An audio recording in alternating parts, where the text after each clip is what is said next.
Hello, everybody. Good to see you all here. Sorry for the slight delay. Hope everyone is doing well. Let me get set up. There we go. And let's switch on over then. Hello, everybody. Is my camera slightly off angle? There we go. There we go. That's better. That's better. Oh my god, no, you can see my junk. No, one of my boxes. Oh my god. Anyway, we're just gonna ignore that. Environmental storytelling. Yes, yeah, it's not junk. It's environmental storytelling. That's right, Lily. Thank you coming in with the clutch save. I like it. I've also adjusted my setup a little bit, so I got the camera lower now, which is nice. I actually quite like it. Unwatchable, sorry. No, Marius. Yeah, good to see you all here. Hello, Pewdie. Hello, Lily. Hello, Jonas. And Sheila and Conceptual Vision. Lovely to see you all here. Is that plant new? No, that plant is actually is supposed to be there. I just had to move it because, yeah, there's some stuff going on here and AC units and I don't know, we're doing some stuff because it's gonna get hot in here again. So we have ordered an AC. We're trying it out. I mean, this is the second one we're trying out, and this one seems pretty good. So yeah, because if it is going to be boiling and I'm going to be sitting in here like doing overpaints and potentially Unreal Engine stuff and all that, like it's going to be fucking boiling in here. So yeah, trying to be more prepared for that. But yeah, I hope everyone is doing well. What's been going on? Oh yeah, some exciting news. Do I live in the US? No, I do not. I live in a small country called Belgium. That's it. Far away from the USA.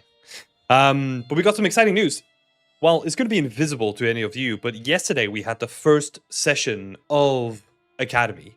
So yesterday, the first group came together. We have 4 really talented and upcoming environment artists that are working with me now.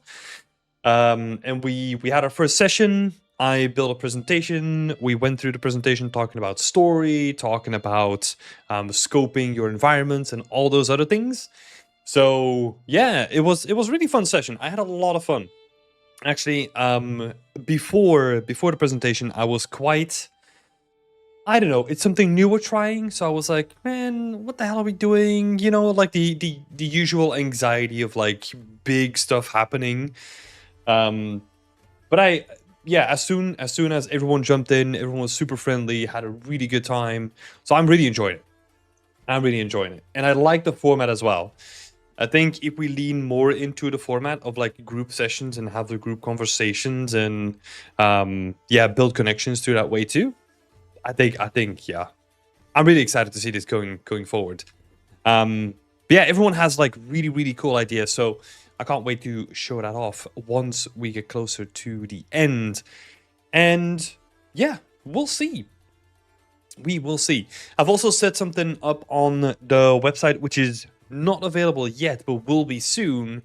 It might be a minor update, but I think for us, we had to change our workflow because of it.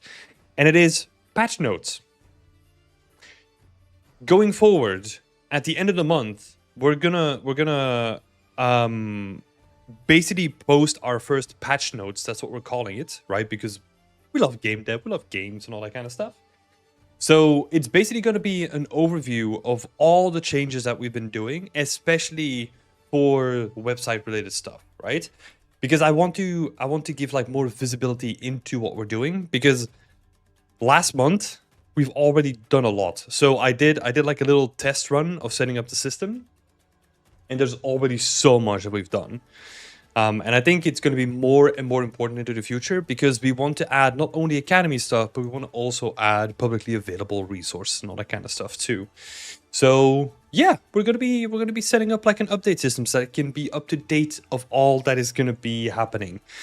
I think at the end of the month we will be releasing that. So the first one will be available at the end of the month. We'll make an announcement about it, and it will be available on your dashboard. Really excited about that too. even though it's a small thing, I feel like we've really streamlined our work through setting that up because we had to build some internal tools as well. So yeah, looking forward to that too. Oh, let me give you a sneak peek. Let me give you a sneak peek of something. Well, do I want to give a sneak peek because that's gonna that's gonna get hopes up? Risky. Okay, I'll give you a sneak peek, but it will be with a caveat. So let me show you something. Let me show you something that I've been doing in the evenings.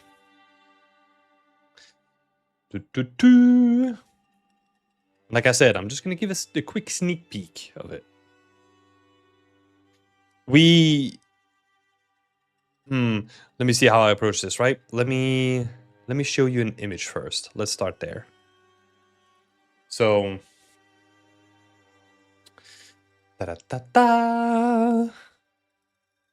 is it Unreal Engine Fortnite ready? It might be in some weird way. Yeah, it might be. Can you imagine that we just announced like a big pivot that Bjornixen is no more and we're only doing Unreal Engine Fortnite stuff now?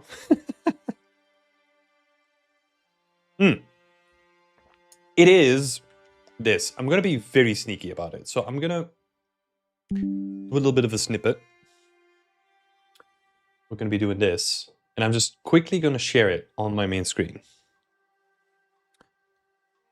So here we go. That's it. That's a sneak peek. It's a slogan that we workshop for a little bit. And because soon it will be Gamescom time and all that kind of stuff, I am first of all, I'm building some merch for the team, right? Because it's the first time that we'll have like a team presence there. So I've been thinking around with like slogans and how to design like shirts and all that kind of stuff. And I really liked this little slogan, you know? Something that tells you what we do in just like a single thing. Which I really like this. I really like this. So yeah, I've been working a little bit on merch for myself first, and then I have an idea of a team challenge specific shirt that I want to have. Which I'm really excited for. I've been tinkering around with it already, and I wanna see if we can at least print like a small selection of shirts that we can then sell somehow. I think that would be awesome, but we'll see. More on that later. So that's something. This is basically what I do in the evening now, where I'm like, oh, I can keep tinkering with stuff that I like to do, like shirts and website improvements and all that kind of stuff. And that's usually what I end up doing. So yeah, we're building.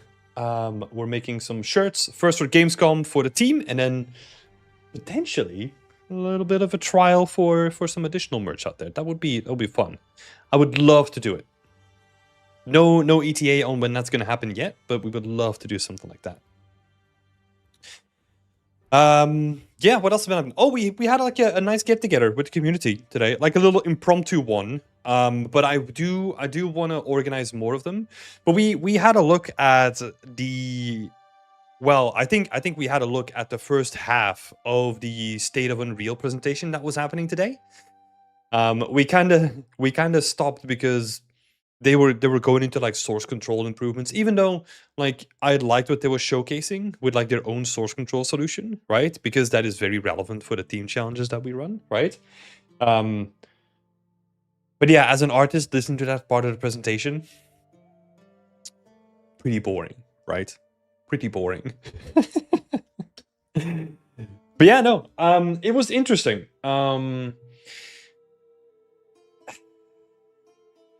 Conceptual Vision is saying, watch that. You could have watched it with you guys then. Yeah.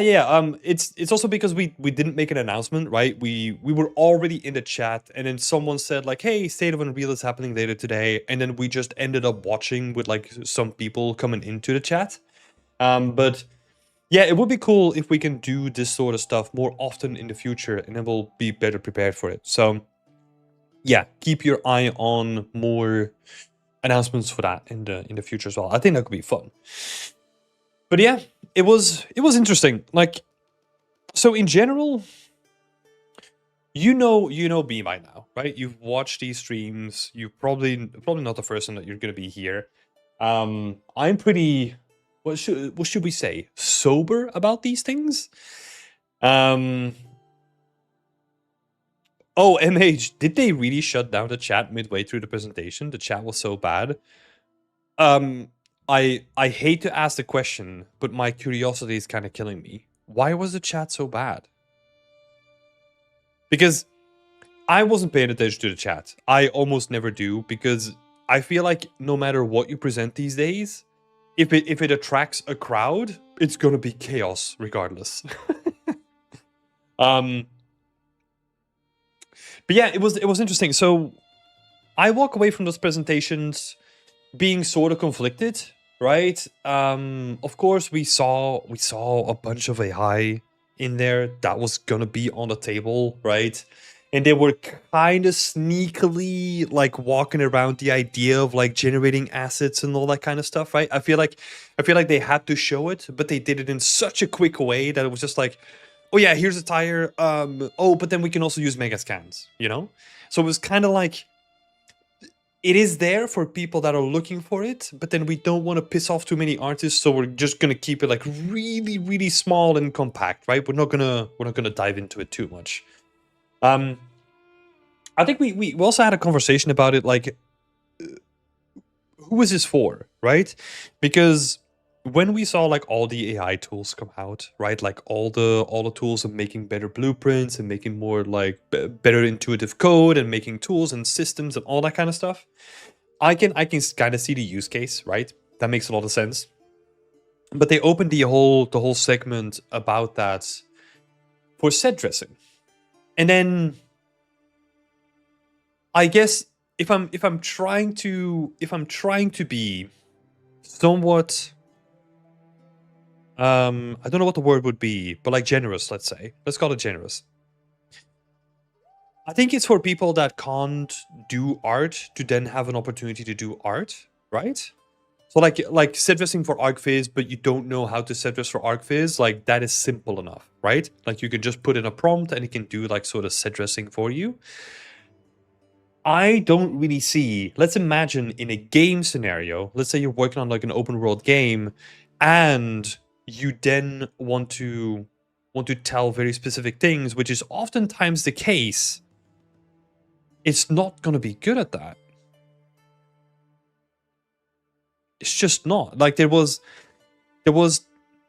honestly no part of me that was like, "Oh, this is cool." You know, this is cool and like very intuitive and very interesting.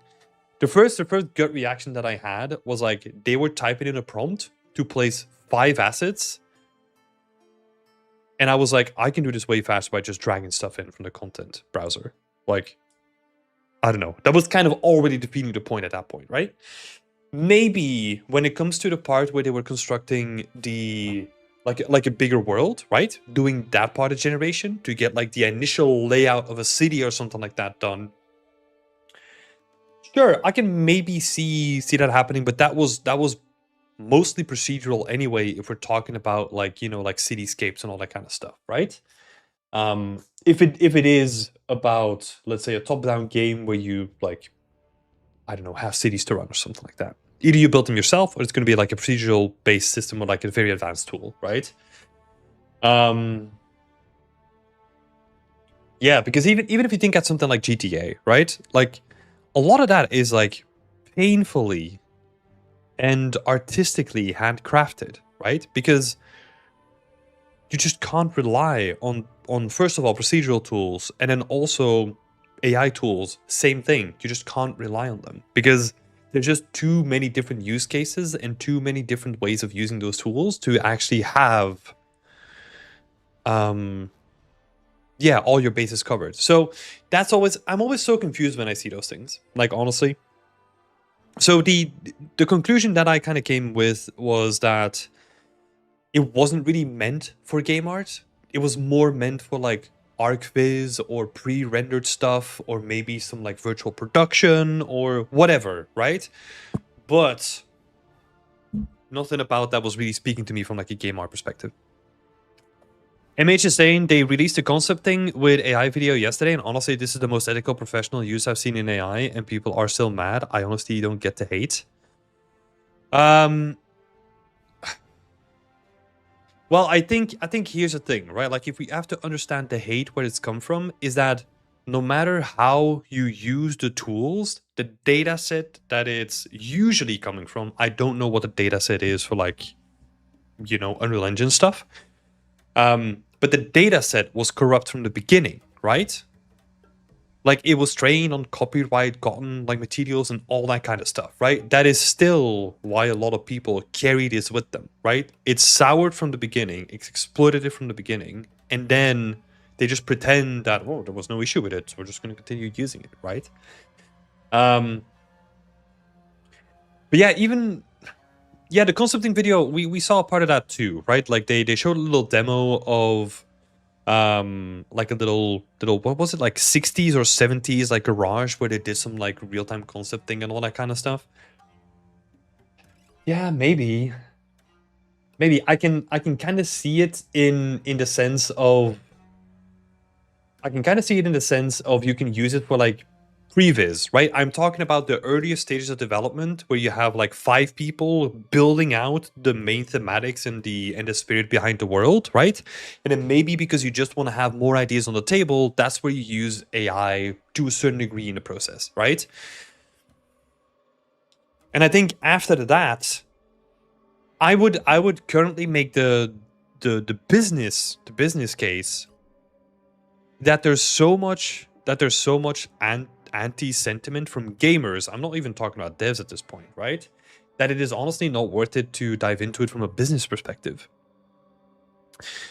And sometimes it's used for like very stupid stuff, right? Like we were talking about this in our community where Anno 1800 is one of my more beloved games, right?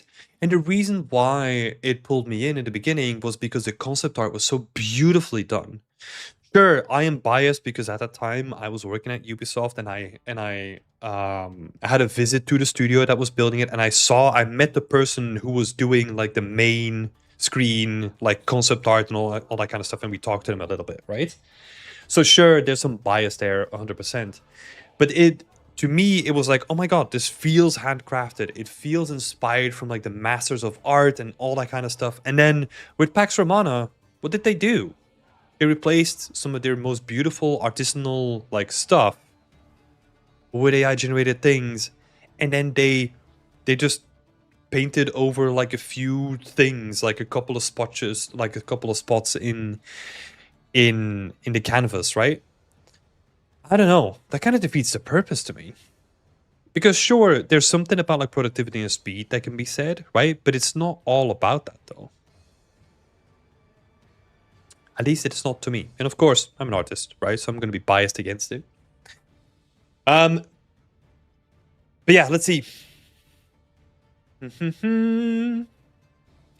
AI is good for concepting rapidly, but I feel like it's a crutch in a lot of those examples they showed. Yeah, like to me, like I always compare it to, this is the next coming of Christ, right? That's how they all portray it. And then you look at what it actually does, and it's like, oh, okay, it's doing the same thing that I'm doing, maybe slightly quicker if you prompt it in the right way.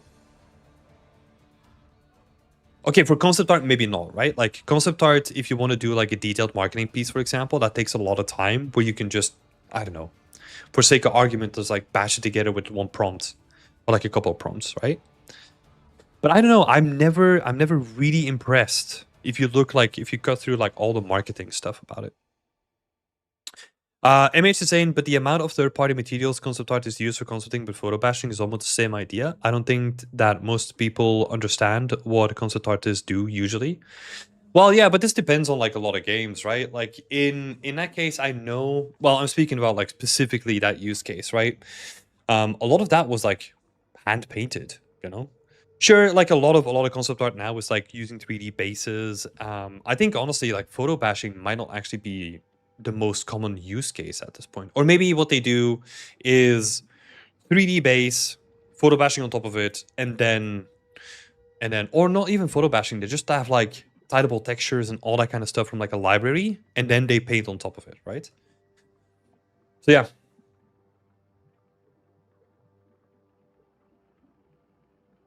I'm not defending actual AI stuff, but I feel like most people are driven from pure misunderstanding or trend hating. Like it's a cool thing to do now. Yeah. Yeah, no. So that's also what I'm trying to do, right? Like I'm trying my best to be like somewhere in the middle, because there's also the reality of current industry like financials are not healthy, right? So if we want to be creating the games at the scales that we're doing, we need to find a way to do that more cheaply, right?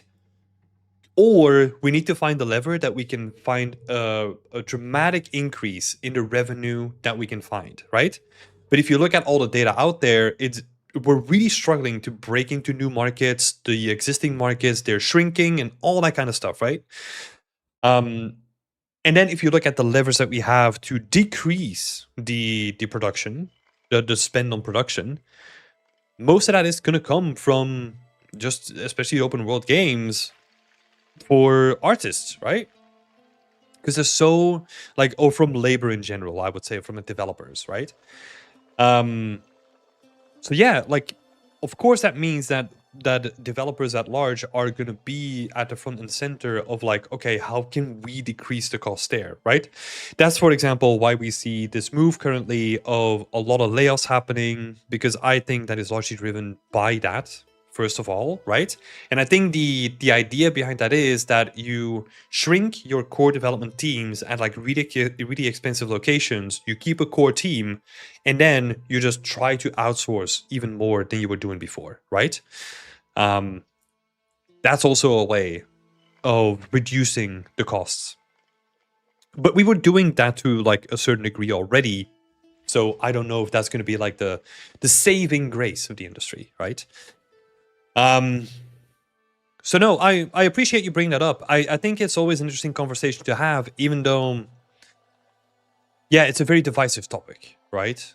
And I try to look at it from like both sides. And I'm sometimes I'm really, so when I focus on like game art and like how AI can potentially fit into that in like a production environment, I still really struggle with that, you know? Like, sure, I can make the case for concept art to a certain degree, and then we can discuss about like, okay, whether we like it or not, right?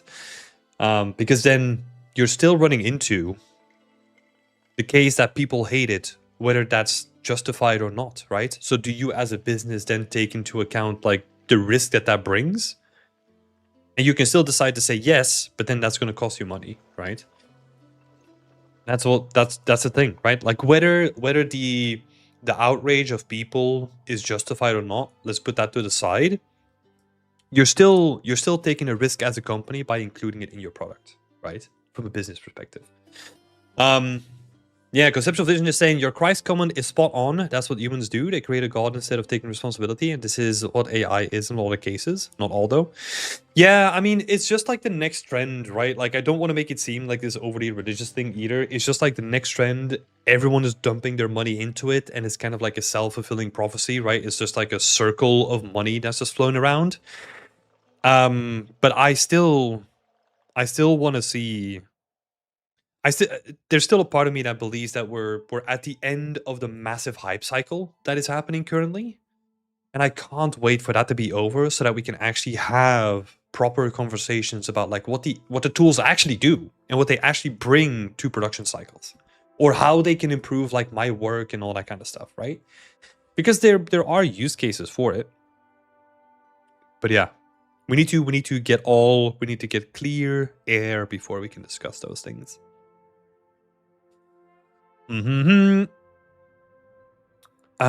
Let's see. Veil CGR is saying and have it run at 60 FPS. Optimizing AI code and shaders and blueprints would be a difficult task on such a big project. It's really difficult enough on large scale productions when it's human made. Yes, 100%. This is also what I mentioned when we were looking at like the live stream.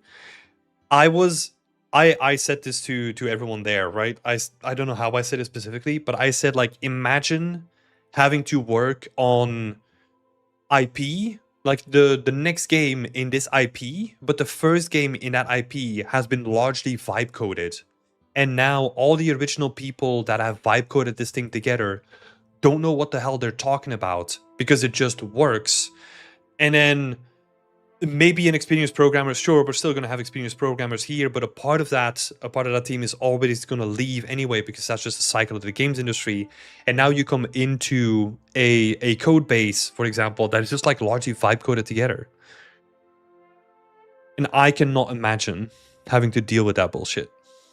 Like honestly, that would be horrendous.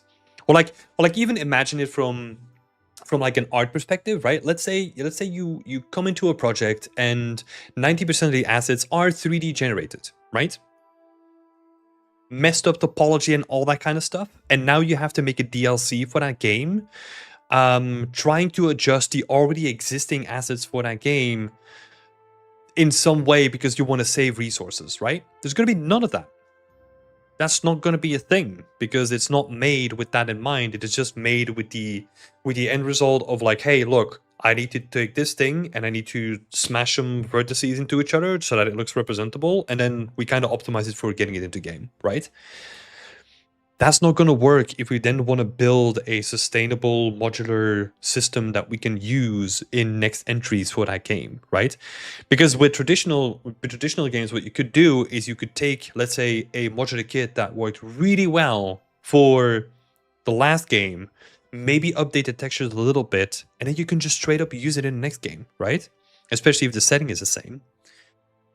And that stuff, yeah, that stuff is going to be way more difficult. Especially on 3D side. Yeah, the 3D side is even going to be more problematic than code, I feel, at this point. So yeah, that was also like a use case that I had in my head where I'm like, oh my god, good luck. And I think that was also in reference to what Riot is doing currently, where they have, what was the game called again? Like Team Fight Tactics, I think, where they are porting that to Unreal Engine while having the game run live. And I was just like, oh my god, that is such a headache. Because not only, again, let's just focus on like us artists, right?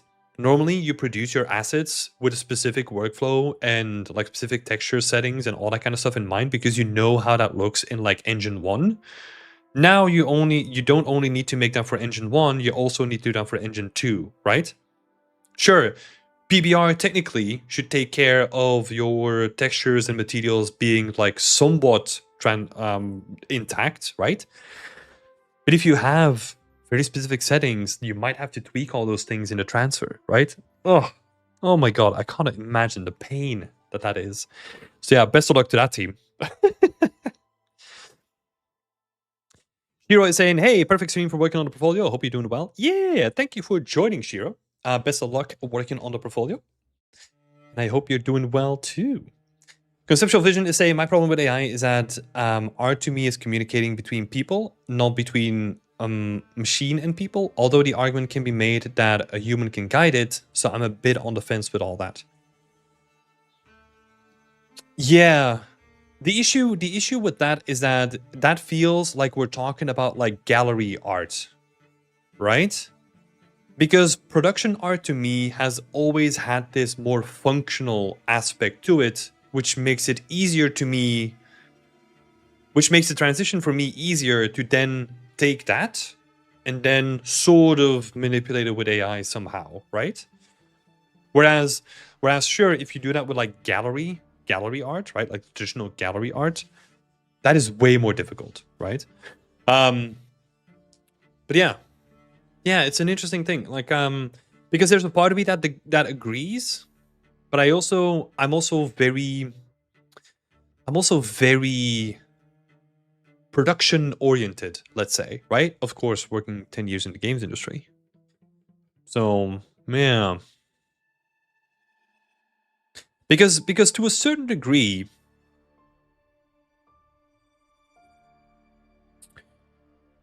I think the art in the game is more about marketing than anything else, right? let me see, because there is still the human angle, right? Because otherwise people wouldn't be mad about it. So I'm trying to think. Yeah, it's a topic that needs more thought, right? Because I look at it from like a very production oriented approach where the stuff that we make is to set like an art style, and that is going to help sales because people want to play like pretty games and all that kind of stuff, right? So that's definitely helpful there. And I mean, there's more to it, right? Like I'm oversimplifying it. Like a good art style can literally propel your game to be way more relevant, way longer in the future than a different art style, right?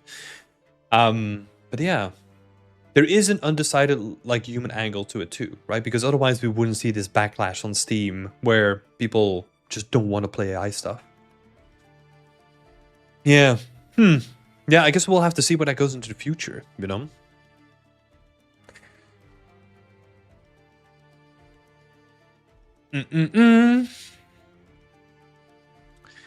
If a studio used AI, what do you even show in your portfolio, though, if everything is generated? That is a good question. So let's put ourselves in like a hypothetical scenario, right? Well, first of all, I think the biggest issue here currently is copyright still. Even though like trading data and all that kind of stuff is based on like copyrighted stolen data and all that kind of stuff, right? The reason why we're not seeing it more in professional settings, let's say like professional game studios and all that kind of stuff, is because copyright. Right? If you know that like you can generate something and you can legitimately get the copyright for it, then a lot more studios would probably be doing it already. But it's a massive gray area, and it seems like the more time goes on, like courts are starting to wake up to the idea that maybe it's not okay to have like copyrighted like AI stuff that then has stolen data embedded into it from like other places, right? But I still like we still need to see what the final result there is.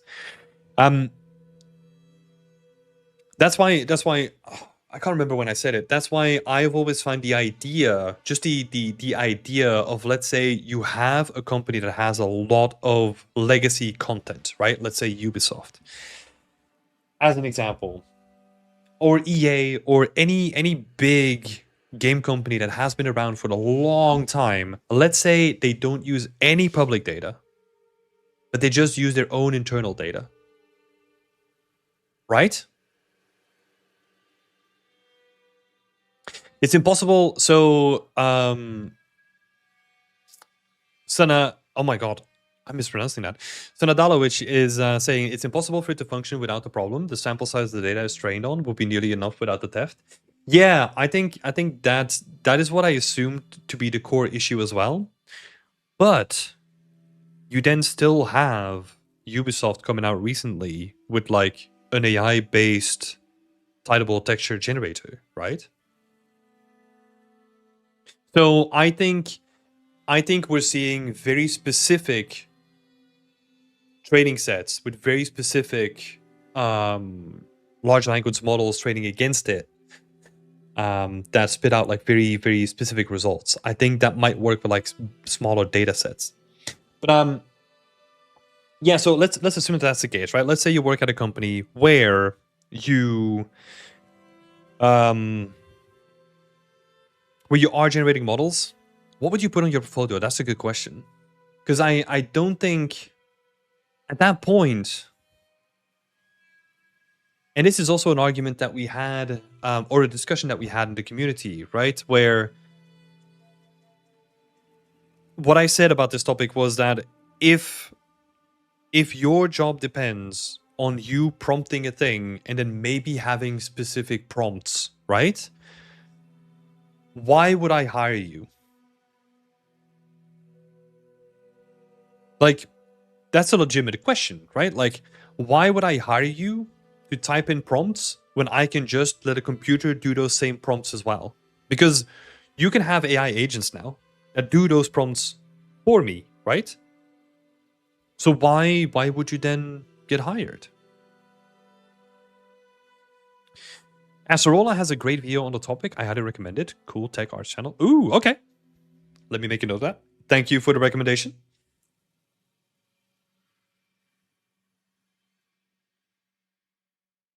Thank you. I appreciate that a lot. But yeah, like, what do you put on your portfolio? I don't think there's anything that you can put in your portfolio that is going to be relevant to the future of working with a different studio, you know? That would be my argument, because if someone can literally do the same thing with you as you with no training, then they're just going to do that. They don't need you for it. Right? So, yeah, the same applies to like putting stuff in your portfolio then. Like, you might put stuff on your portfolio, but it's going to have no value because I can literally just prompt the same stuff and get close enough results for a production environment, I would say. So, yeah. Yeah.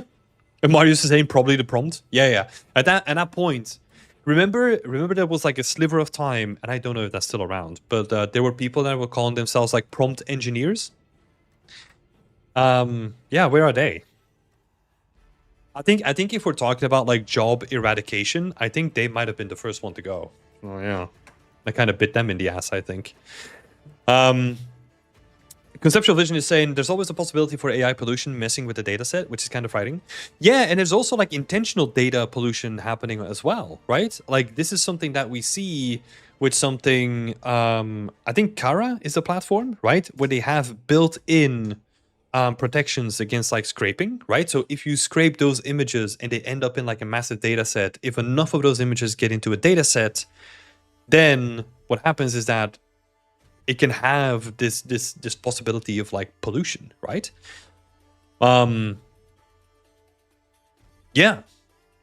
So that's also not only, I think that's not only a possibility. I think people are becoming like more and more aware of this as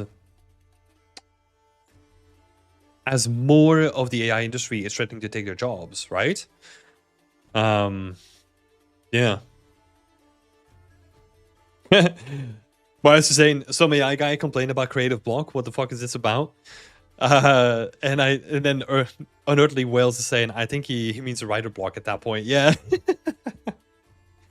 Yeah, this is the thing, right? Like, this, we talked about a lot of like different things, like prompted by prompted. See what I did there? Prompted by just like the AI section in Unreal Engine presentation today. Because we also had this discussion about like, okay, for me, what is also happening at the same time is this erosion of doing difficult things. And this is not to say that like, this is not to say that I want everyone to do the same things that I had to do coming into the industry, right? Tools are going to get easier. Stuff is going to improve over time, and then we're going to invent like more imaginative things, or we're going to build bigger or whatever, right? We always compensate for the fact. But I think we're getting to a stage with, I mean, it's a can of worms, right? So I don't want to go into this, but with how people treat AI, how people consume social media, that it's all about reducing friction.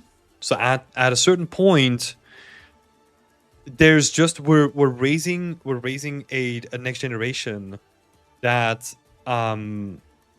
is less likely to do hard things, right, in general, which then puts them into like a really fragile position for when they encounter difficult things to do. They have no training wheels. They have not trained themselves to do that, right? Which is really, yeah, because I have fucking sketchbooks full of like shitty little sketches that I made just to get to the point where it was like looking okay, to then make the pivot to 3D and then use those 2D skills back into it, and now we're here, you know? Almost 20 years in the making, you know?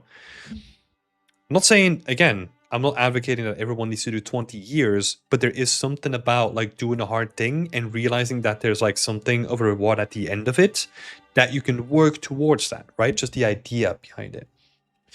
But obviously that's like a major can of worms. Major can of worms there.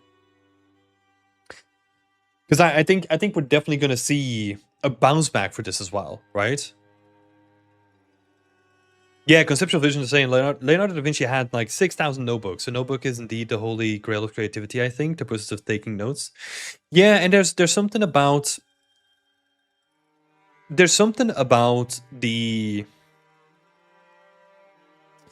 very direct way of you taking in information in the world that is readily available to you at a moment's notice. A lot of my sketches that I have in my smallest sketchbook, which I think is right there, is it was just like smaller sketches about like an element of like a bus or like a panel that I found interesting or like a light pole that had like a nice bend in it or like it was stuff like that, you know? And it's yeah.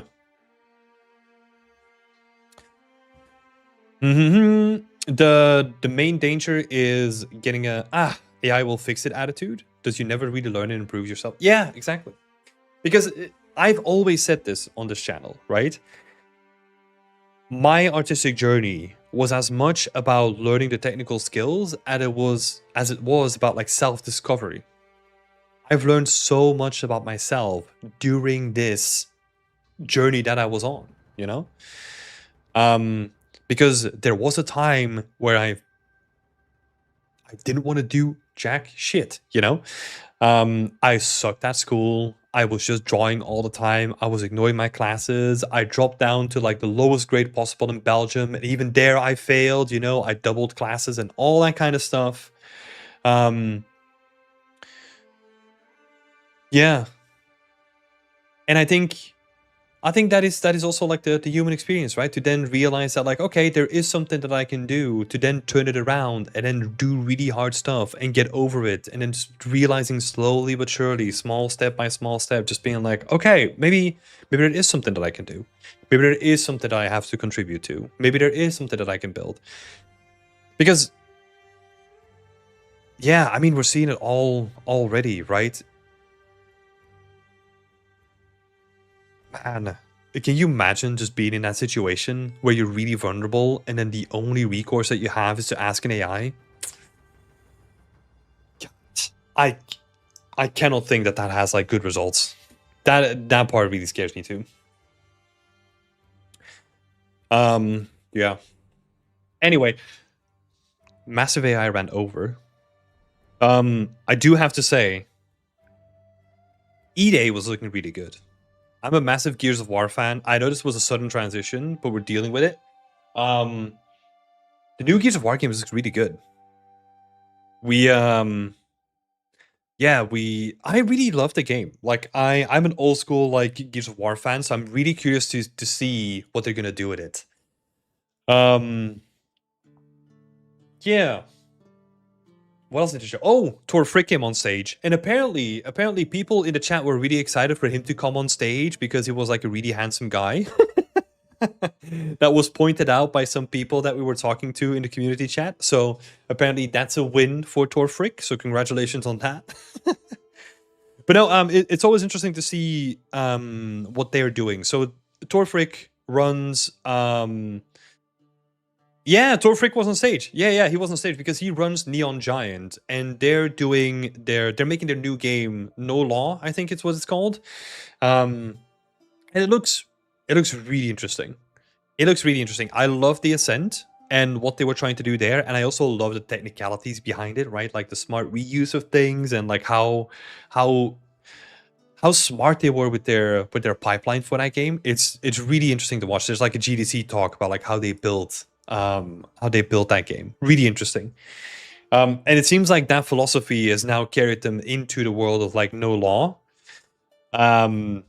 Yeah, which is really really interesting. I really like. So I also said this, that it was like one of my main inspirations to really look at art in like a different way, where you could do like some really really smart stuff. There's even like a student piece that I did where I basically mimicked a workflow that he did when he shared it on Polycount. And it was basically he made this like sci-fi laboratory that was doing the rounds on Polycount because it only used like a single texture, right? And he then explained that he used like the individual channels of a texture to then extract like different masks and alphas and all that kind of stuff, right? And I was like, oh my god, that's so cool. I want to do that stuff too. So I think it was one of my first level design pieces. I basically took a lot of inspiration from him and how he did that, and I recreated like an Unreal Engine, like an Unreal Tournament level, like a 1v1 map, only using like a singular texture, you know? And it was really cool to kind of dive into, like, okay, try to like reverse engineer what he was doing. Was really cool. Really cool. I saw the tech demo for it, but I didn't see the presentation. I know Tor from his Insane Substance work. Yeah, I still know him from like those pieces that I just mentioned. You know, those early Polycount days where he was doing like some magician stuff where I was like, what the fuck is happening here? I want to do this, you know?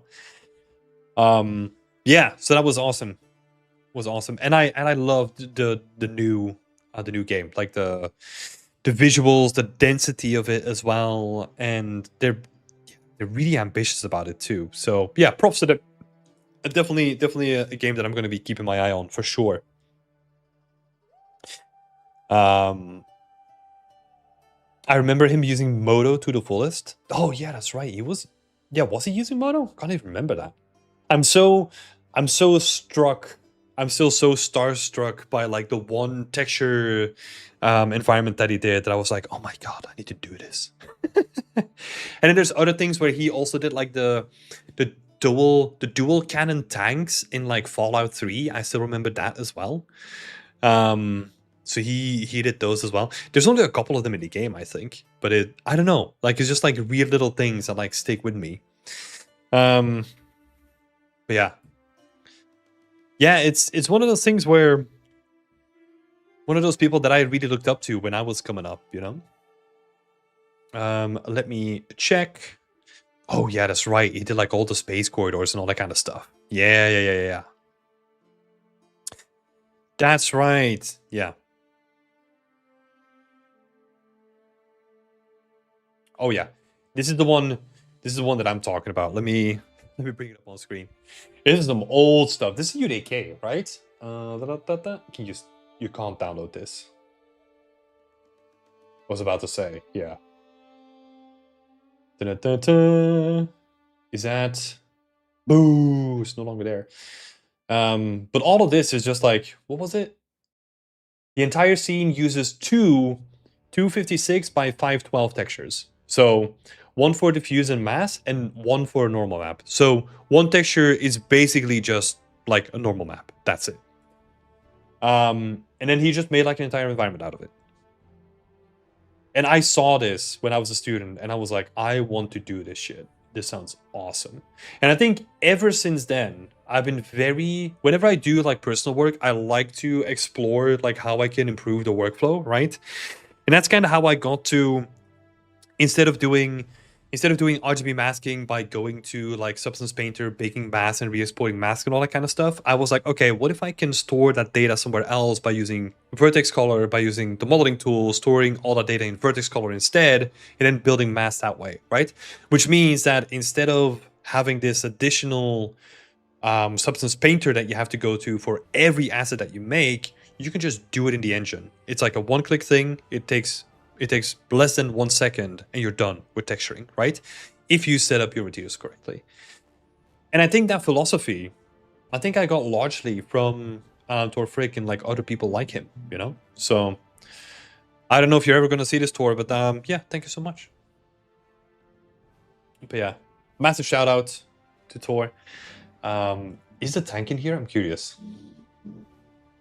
I don't know why I remember that one tank. No, I can't see it in here. Is this all Dedo stuff? Oh, right. This was like a demo for Dedo, I think, back in the day. God. So cool. Older works. I'm curious. Work in progress. Yeah, I think that's not gonna happen, you know? I think that's not gonna be released anymore. Bulletstorm. Oh my god, Bulletstorm. Yeah, cool. Oh man, like old environments were so gritty. Oh my god, the UDK stuff.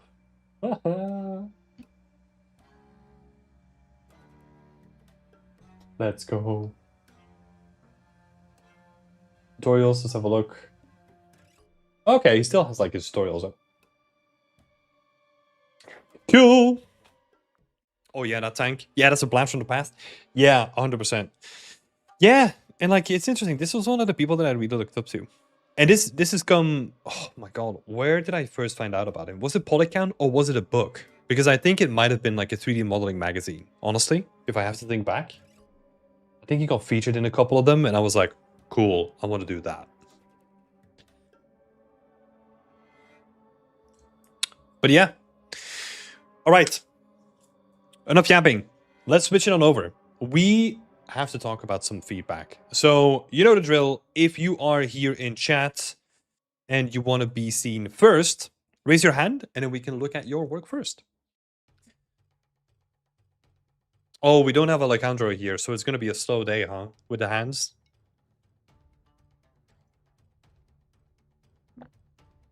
Let me switch it on over. Wow, no hands? I don't have any to share? No, Tika. I saw you're back at your working on your gun though. That's good. Hyped to see that finished up. I'll raise my hand.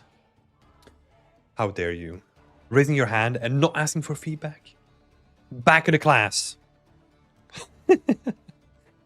Cool, Owen. Owen and Jack. Let's go. What do you mean you lied? What do you mean? You're not back at you doing your gun? Or... Okay. Same. Nothing now. Might share something soon for the first time. Still mucking up on all that. Yeah, looking forward to it. Taking it slow on the gun. That's good. Take your time. Or how do the next generation say it now? You're cooking? God. Sounds so old. Anyway, Owen, let's have a look at your work. As far as I remember, there's not too much to add from my side, honestly. Let me open up your Discord post so that we can get some additional context if needed. So, where is your post, Owen?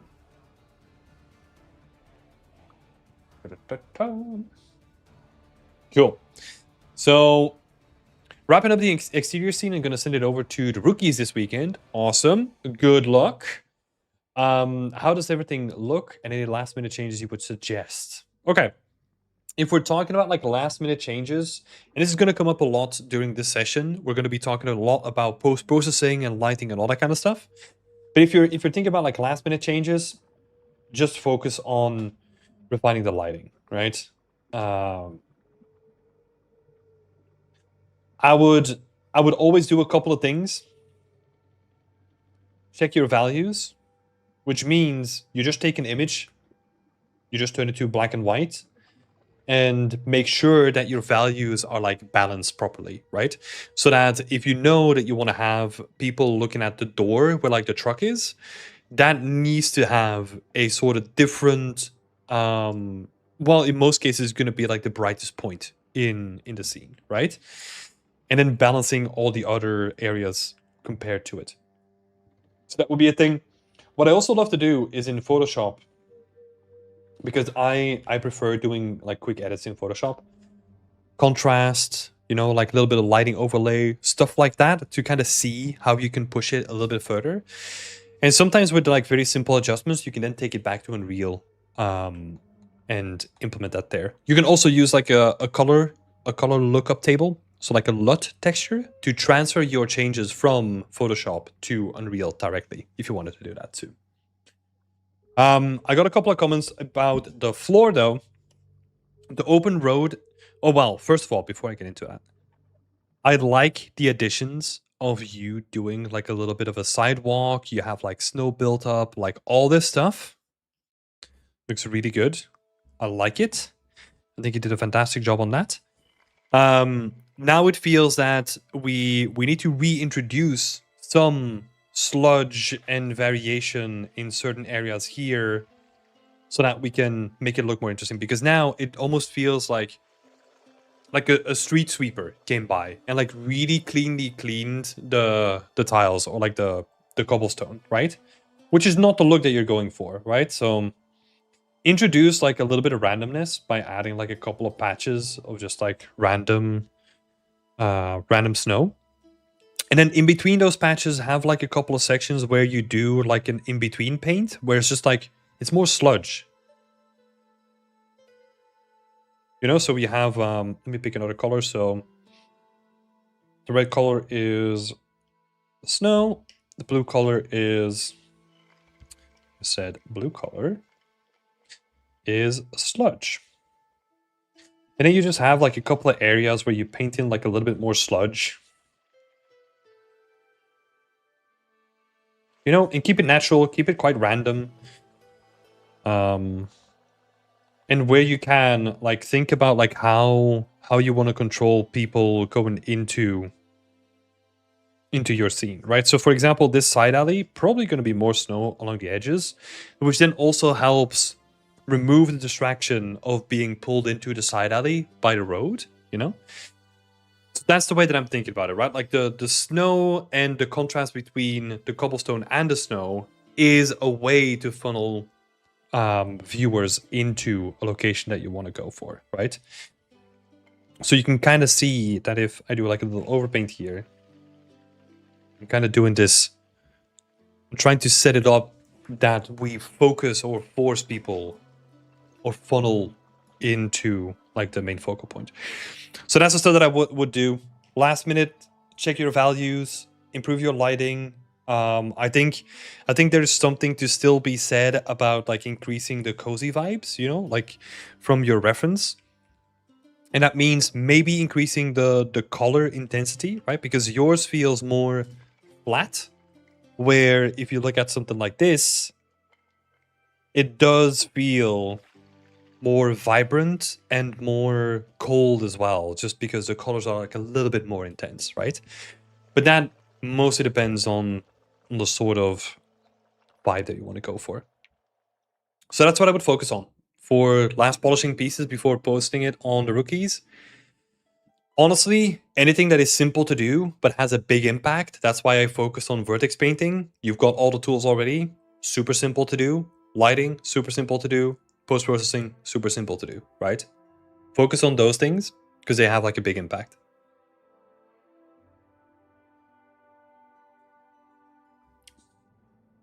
Oh no, Tika saying bussing, I think.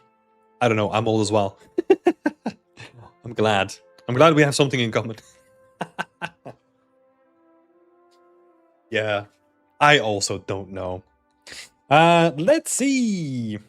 So, thank you for posting your work, Owen. I appreciate it, and good luck with the rookies.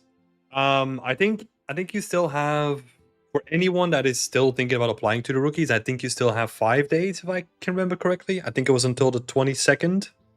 Feel free to correct me in chat. But for anyone participating, best of luck. Next up, Jack of Diamonds. Let's have a look at your work. God, it feels so weird looking at like a new piece, Jack. I don't know. I'm still in my head with like the graveyard thing they were building, right? Tika is saying 22nd of June. It's deadline indeed. Okay, cool. Thank you for confirming. Let me see, Jack. What can I help you with?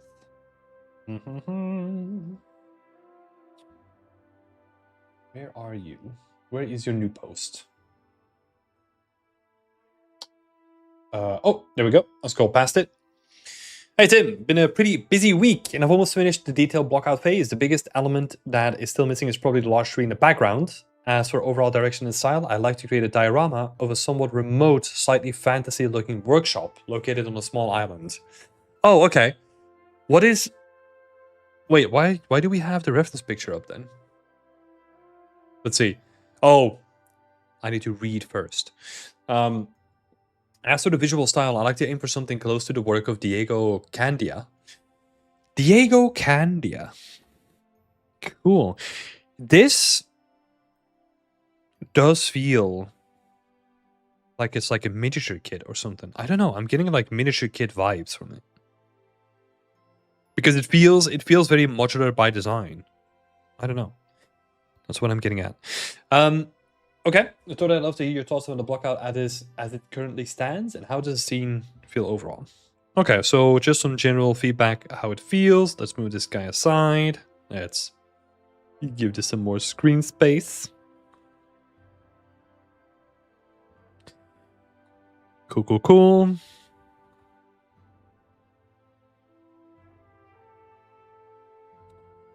Right. One thing that I would say that jumps out to me immediately, just from like medieval architecture standpoint, right? This jettying means that you have like the second and also the first and the second floor kind of just like extruding out, right? So these jetties are really cool. A common thing that you see. I would also have them going around the building as well, so that this side also sticks out like a little bit more. And then maybe you don't have to do it for like the top area. I don't mind the top area too much, but especially between like the first and the second floor, have like a little bit of the same situation going on. Because those two things, I think in my opinion, it adds to like how architecturally this would be built, right? But also it adds like a little bit of an extra dimension to the depth of the scene, because I feel like this is a massive wall and it is really flat at the moment, right? So if we can create like a little bit of an offset in it, that's definitely going to be helpful.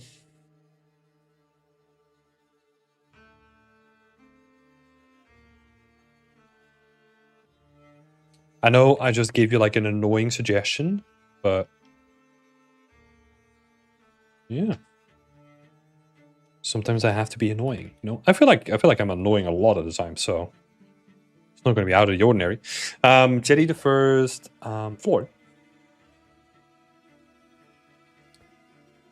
Cool. What else can we see?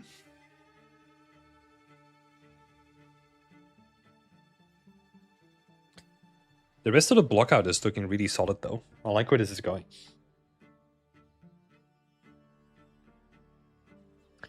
I'm not sure about this giant tentacle. Probably a tree, right? But I don't know if we're going to be expecting a tree on an island like this. So if we're going to have a tree, I would then say that I would expect to see like a lot of grass as well. And if you're just gonna stick with stone, I would not do like a giant tree and just stick with stone and like the natural facade of like natural rock kind of climbing up. That's what I would do. That's what I would do. There is what could be interesting. I don't know. I'm gonna say it anyway. So let me first make a note here.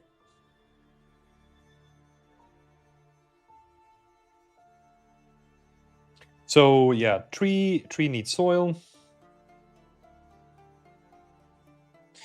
but it is stone instead, right? Like it's a stone island. So there's like a little bit of a mismatch there. And this is just like a random suggestion that I thought could be really cool. You know, on like a lot of shipyards, what they do with like smaller boats is they kind of have like this kind of ramp to kind of, I don't know, they probably have like some sort of like pulley system or something like that you can then attach to like a boat to then drag a boat up. I think a construction like that would be pretty sick. you know, where they're like they have like a bigger boat that they like anchored on shore and they're currently repairing it or something like that, you know. I don't know, more like an option, you know. If you don't want to do it, that's totally fine. I just can't stop myself sometimes when I'm like, ooh, opportunity. They could do, like, I don't know, like a boat being dragged out of the water kind of thing.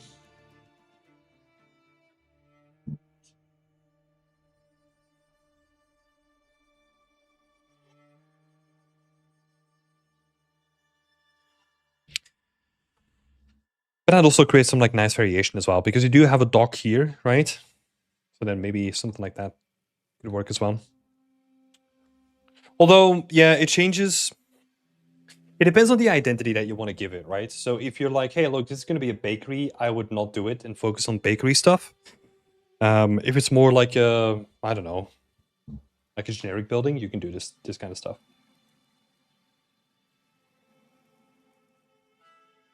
So yeah, keep in mind your identity for it. The tree is a part of the original concept. Maybe it really doesn't need to be there. I'll have to think about it. Yeah, I think so. I'm giving you the options, right? I feel that if you have a tree, I would love to see more green on the island as well, or maybe some small bushes or something, right? To kind of make sense that there's also a tree there. So you can then add like smaller bushes here. Maybe there's like a little bit of a grass patch here. You can do either or. Well, no, you can do any of the options here, right? I feel like you just have to then reinforce which option you're going to go for. So that's what I'm trying to do here, right? Because, yeah, so many cool options. Just got to reinforce the one that you want to do. But yeah, cool. That's it from my side, Jack. I appreciate you sharing your work. And yeah, great stuff, man. I love the concept. Well, I love the work. So yeah, keep getting after it. And I think at this point, if for people that weren't here before when I said this announcement, but if you want to skip the queue, now's your time. Raise your hand, and then we can skip the queue if you want to.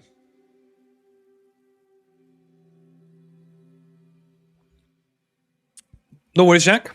Thank you for sharing your work. Otherwise, we're just gonna keep going here. Harry is up next. So Harry is doing an iteration on the block out for the medieval camp. Medieval camp. Oh my god, I got medieval brain going on. The military camp. So a couple of improvements done here. A couple of them that I want to point out. The military truck that you added here. Really nice addition. Like really clear visual that we can work with, right? So this stuff, awesome. Love it. Then we also have like a communications tower, which is really helpful for like having a silhouette that's like really recognizable, right? So I think that's also like a good choice compared to the watchtowers and all that kind of stuff that I brought up. So that's also a good choice there. And then this is a very subtle change, but you open this space up a little bit.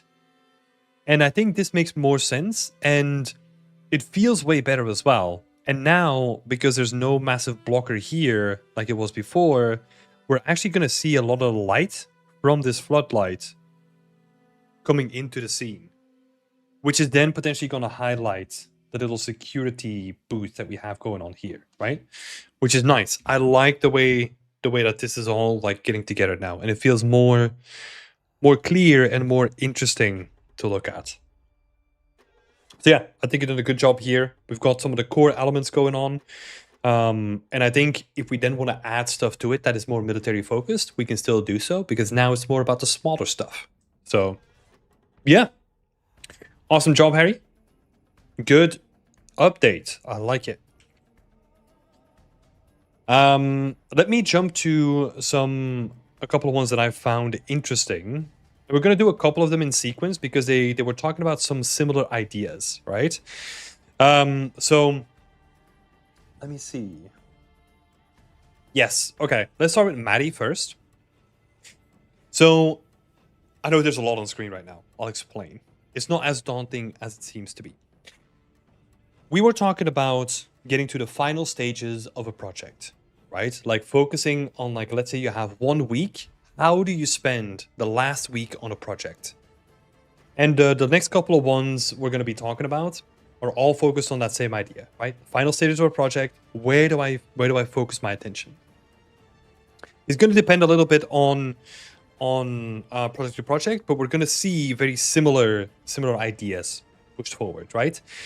The first one here that I want to focus on, and that's where you see like all the scribblings, is lighting, right? So in this case, Maddie, for you specifically, let's start here actually. Currently you have this lighting, and it is okay, right? I like that it's highlighting some of the interesting textural the textures, right? So that's a good aspect of it. I also think that is pushed like way too much to the left. So if you look at this image, my attention is not being drawn to the place where I want it to be drawn, right? Which is a fundamental issue in like trying to pull someone into an area that you wanted to see. So we have to shift our focus by redirecting the lighting, right? So, and here's what I mean by that. This is the way that it currently looks. So this is your current iteration. Oh, hello, Shadar. That's a good point. So the Shadar is saying the lighting on the corner is arguably revealing the lack of normal detail on the edge of the dresser. That might actually be because I'm zoomed out. Because I think it's quite the opposite. I think it might actually be too much normal map information. Well, we'll get to that in a minute. So you can see if you check your values, right? And then you see where your bright spots are, it's chaotic. It feels like they're like pretty dispersed through the scene, right? So what we want to do is we want to get from something that feels chaotic to something that's a bit more organized. Can you see the difference? Like that's what we're trying to do, right? And this is like a very visual way of showcasing, like, okay, we should aim for the right one because it is much more centered around the area that we want to be looking. And it's also way easier on the eyes because now I'm not being pulled around the scene in multiple directions. It is just focusing on the stuff that I want to see. There's a slight a mini tangent that I'll hint at here. Don't get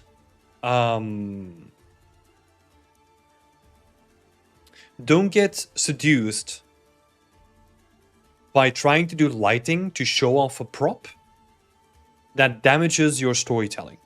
So what I mean by this, I think this lighting might actually be more functional to show off like some of the areas of the textures and all that kind of stuff, rather than being focused on being good for the scene, right? When you're doing a scene like this, focus on making the scene look the best that it can. And then in the breakdown, you can go wild and be like very specific with how you showcase like a different angle and like a different material setup and all that kind of stuff. That's what a breakdown is for, right? You can really go ham in the breakdown. But when it comes to showcasing a story, I want you to immediately pull me into where I need to be watching, because that's where my focus is going to be, right? So try to do something like this. Now, so we have this shift focus. So now, and this is also what I pointed at here, like, because it is important to figure out where the focus goes. And right now, I'm not sure, just looking at this image again, right? So check your values. That's always a good tool. Now we zoom into the detail shot here.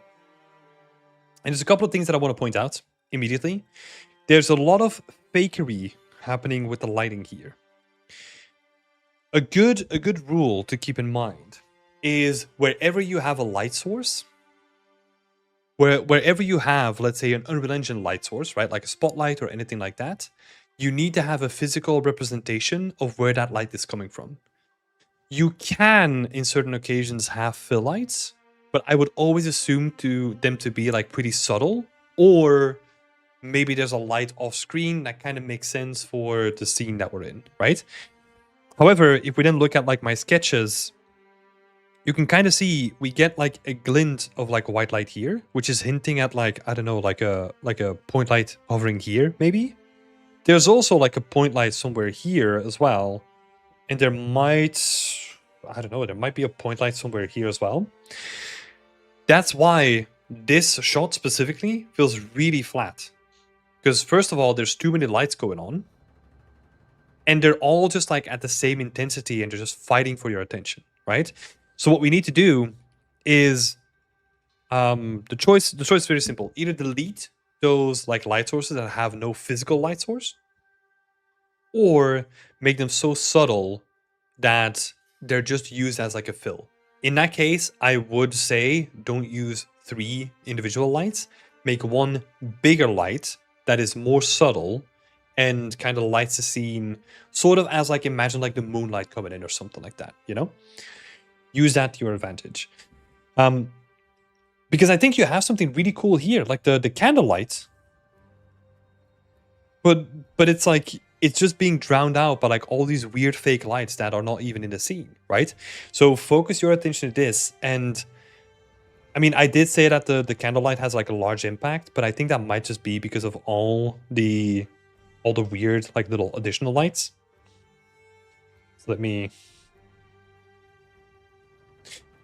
The candlelight could have a large impact. Imagine the scene where someone is scribbling in the middle of the night by candlelight, and we're going for that kind of vibe, right? We're currently killing that vibe by adding these like artificial lights just in the space for no reason, right? So try to balance your work around the candlelight instead. And then post-processing, you know, we already talked about the values, but take it into Photoshop, you know? Do what I did. Turn it into black and white. Do a little bit of overpainting. Try and play around with like different color filters or color balance or something like that. That can really help. So yeah, hoping that was helpful, Maddie. This sounds like a lot, but I probably spent as much time talking about it as it would probably take me to implement most of these things, apart from like the lighting, right? Like balancing the lighting takes a lot of time. It takes a lot of iteration. But yeah. Thank you, Maddie, for sharing your work. And then in the same vein, talking about color balance, we have Just Max's scene here. Again, another project that is very close to the end and looks really awesome. In this one, though, I want to focus on a different aspect, which is color balance. What we can see here is that this scene is primarily dominated by warm colors, right? And it kind of adds this like very monotone kind of feeling to the whole scene, which usually means that if I think about like something that is very monotone, it is less interesting to look at, right? So we have to find a way to add some color contrast or some color balance back into the scene. And then maybe we can do something like this, right? It's very subtle. I try to keep it very subtle. I'm switching it on and off, but hopefully you can see what is happening, right? What I tried to do is I added blue back into the scene so that we have a color contrast that is happening between orange and blue. And I think, in my opinion, it makes it feel immediately more realistic and interesting to look at. So let me switch it on and off again. So if I zoom in a little bit. So this is without my adjustment, and this is with. So you can see that in certain areas, like in the shadows, we get like a little bit of like blue infusion, right? So if I were to push it a little bit,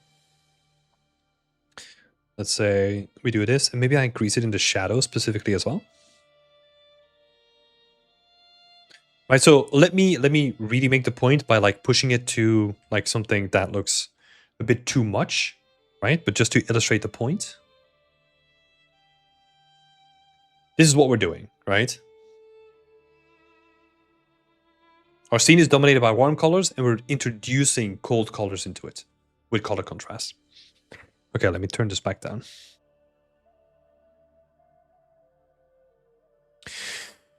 So that's something that I will definitely play with. This is something that comes down to like personal taste and what your vision is, right? But I think having some color contrast in any scene is always going to be better than just having like a very monotone scene, you know?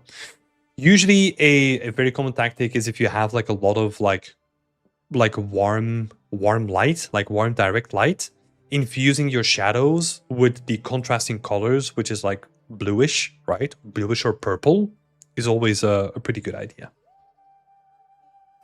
So yeah, that's what I would play with. First of all, I think honestly the rest of the scene, like the there's actually one more thing that I wanted to talk about. But the rest of the scene is looking really, really nice. I think we're getting really close to the end. A couple of things could be maybe a couple of clouds, you know, like having something in the sky as clouds, something that kind of fills the sky just a little bit. I see that you have them like very subtle.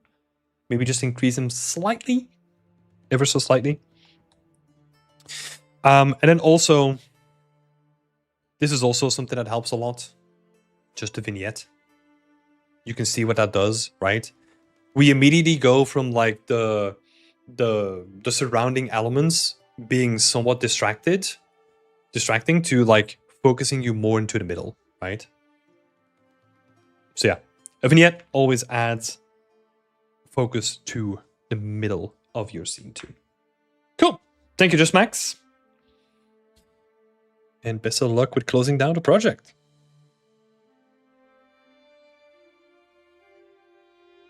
I think we had one more person to talk about. Yes. Ilya. Same sort of thought process, right? We're getting to the end stage of this project. Where do we focus our time? In this case, we can refer back to what I was saying to Matty, right? Like just two people ago. It is really thinking about like, okay, where do we want the focus to be of this, right? Of this scene. And then you can start picking at like very specific things that you want to highlight, right? I did illuminate like a couple of areas, but we can then still choose to say, I don't know, let's add another layer here. Let's say we want to really focus people on this area. We can then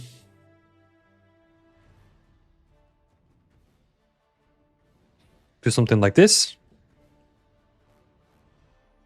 And that gives us like a little bit more focus, right? But this will be the thing, like thinking about like, okay, how do I draw people's attention to like a certain area of the scene? And think about like purposely, right? Like where do you want people to look? Have a think about that and then try to balance your lighting around that. Yeah. Because your other point on set dressing, there was nothing too much to add. I think you've done a great job with the scene. And then I'm looking forward to see what you're going to do with the next one.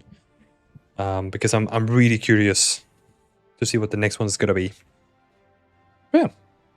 Thank you, Ilya. That other noob. Hello, Sia. Good to see you. How are you doing? I felt bad. We were in the community chat earlier, so we were all in VC watching like the state of Unreal, and then you had to jump out, and then by the time you came back, everyone was already gone. Because they were talking about source control, and we just like all together were just like, okay, this is boring, and like I need to go make dinner, so everyone was just out. Cool. Let's continue with the groove. So let's pick a random person here. So McVal is next. Let's talk about optimization a little bit. When it comes to optimization for this asset, you say that it had like 10k triangles. There's basically two things that I want to focus on here, right? When we're talking about optimization. And these are some good tips for everyone. If you're thinking about optimization for your assets or any assets, some good general rules are thinking about the consistency of your wireframe. So that means that if you have something that has like less density, for example, your main body, but then this stuff all of a sudden gets really dense, that is usually not a good sign, right? Like, sure, some elements require more density, right? Oftentimes cylindrical or round objects need more density. That's fine.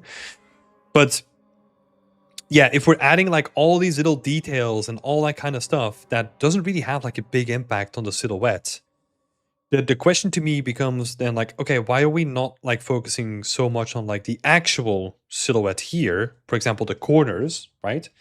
Because these corners are relatively simple compared to something that doesn't really contribute to the silhouette apart from this corner here, right? So these are the areas that you should be focusing on, but you're basically saying to me with your big sculpt that is like, oh no, we can keep this pretty simple, but then with your little trims, you add like so much stuff to it, right? So I would say that you can definitely scrunch this down to half or something like that. There's a lot of gain to be made here. And like a rule that I wanna give to people as well is, and this is a very simple one, right? My attention immediately goes to where I can't read the wireframe anymore. So that means these like dark areas, I'm immediately just like, okay, what the hell is going on? Why do we need that there? Right? Those are like the points that I want to zoom in first and then see if they make sense. And I don't think a lot of them do, right? So yeah, think about that. Because the second thing is your silhouette, right? If it doesn't contribute to the silhouette, you can oftentimes reduce it like by a ton without making any significant changes. A good example would be the roof here, right? This shape, really simple. Sure, you could have like 2 or 3 edges maybe, but you don't need this to be like a massive grid of just like a bunch of like geometry, because this doesn't really add to the silhouette, right? If we're gonna be specific about this is important. Obviously, this guy is important. And then, you know, you're going to end up with some edges for vertex paint, right? So let's assume that we're going to add 1, maybe 2, maybe 3. And then, yeah, let's say something like this, right? That's enough geometry. Maybe if you want to get fancy, do like a bevel on the corners and add like a little bit of interesting geometry, right? But this is going to be enough. That's enough. Same thing here. This can literally just be like a couple of edges to like really nail like the shape here, right? We don't need that density of geometry there. So yeah, I would say aim for 5K or lower. Oh yeah, there was another good example here. This guy. You're adding, so I like what you're doing here, right? Like from like an aspect of where you want like specific damage. I think this is good. The only reason why I pointed this out is because it's super flat. Right? I don't know if we can actually see it. Is it like visible in here somewhere? Wait, so you got that guy. Oh, it's probably going to be at the back, right? Yeah. Yeah. So yeah, we can probably cut out like a lot of this geo too. Is it worth keeping the higher poly version for potential close-ups?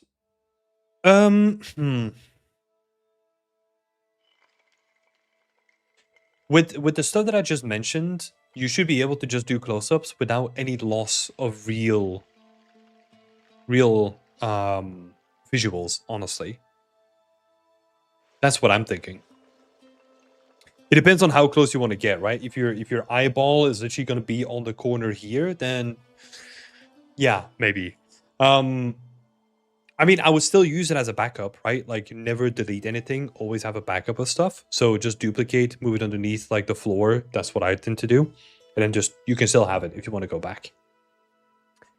But yeah, I will also say And I'm thinking about the best way to say this, right? This is not a complex or like overly detailed prop where I would expect to see close-ups from, if that makes sense. So I don't know what kind of close-up shots you could get. Because if you want to do some close-ups for like, you know, texture accuracy and all that kind of stuff, then we need to level up like the texturing and maybe then justify like the little cutouts and like be really specific with how you texture the damage, right? Because this is something that I think I brought up last week, I think, where if you do a detailed shot of any object, you are asking to be scrutinized on the details of that asset, right? So think about whether you want to set yourself up for that, because you're going to be raising the bar of whatever you're going to do detail shots for.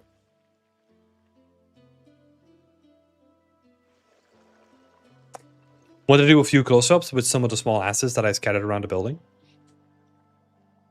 Yeah, I mean, that's what I'll say, right? Like, if you want to do close-ups and we're going to be focusing a lot on the texture of this thing, then it might make sense to then have like a higher res version with like more detailed textures and all that kind of stuff, right?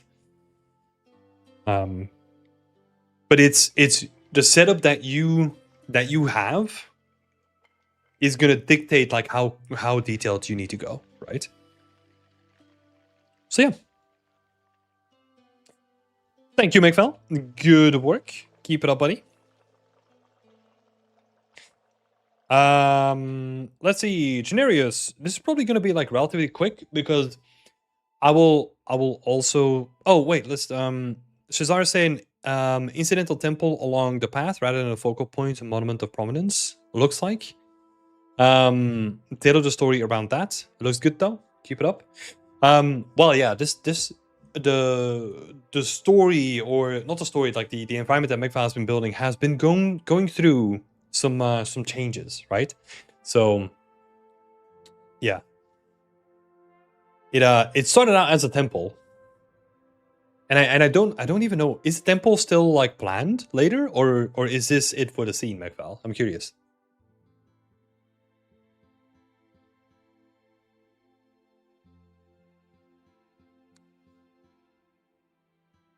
Oh yeah, it used to be super low scope. Yeah. Scope creep. Nah. Okay. So no temple anymore. No. A shame, but understandable, and I think it's a good choice, you know. But you learned so much during the project, you know? So you can definitely take those learnings, be happy about those. Cool, Generius. We're gonna be focusing on well, first of all, welcome back, because you are back from a long time missing from the BE community. So loaded to have you back. In the meantime, we did change some things around here. Whip Wednesday is now limited to one question, unfortunately.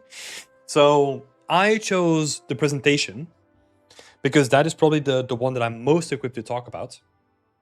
And I would say this, well, first of all, this looks awesome, right? Like the texturing that you've done looks great. I'm not the best authority to talk about like how to push this further necessarily, so that's why I'm not going to be talking about that.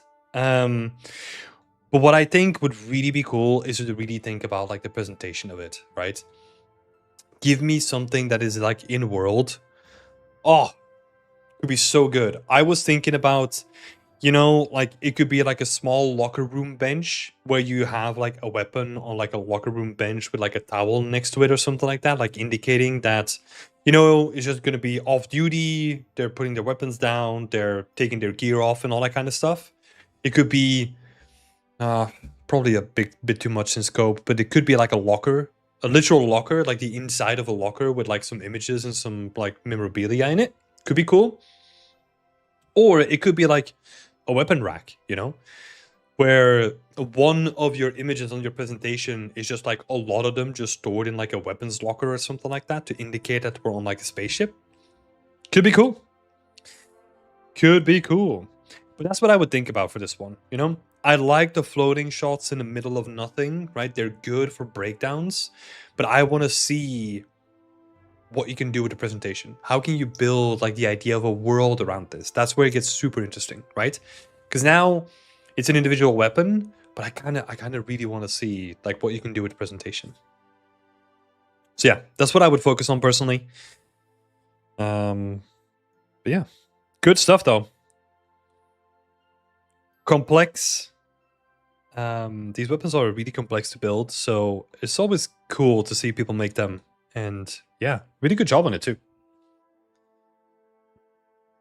McFall is saying, I also started more as a Houdini project initially with the rock generators. Yeah, that's true. That is true. We had some fun with that in the beginning. Yeah, but that's it, Generius. I'm going to keep it to this. So I would say best of luck with the presentation. And if you have more questions for me next week, feel free to ask them.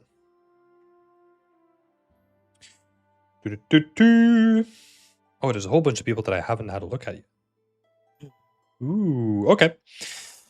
Hjalmar, let's go to you next. First thing, you shared a lot of beautiful images of your references, which I love. If that is the thing that you're going by, awesome. I love what you're doing. That makes sense. I think I was just like leaning in like stereotypical, like swampy Southern America or something like that, right? And yeah, maybe it's more European than I thought. So no, that's cool. I think you also opened the sidelines a bit more or made the water look better because now it actually feels like a swamp, which it didn't really feel like that last week, potentially. So yeah, makes a lot of sense to me. I think that's a good job. The other thing that I will say is if I turn my overplane off for a second, I love what we already have. I would say if you want to push this to the next level, again, people are getting bored of me saying this story, right? What happens here? Like, who's living here? What kind of cult? What kind of witch? What kind of, I don't know, evil being?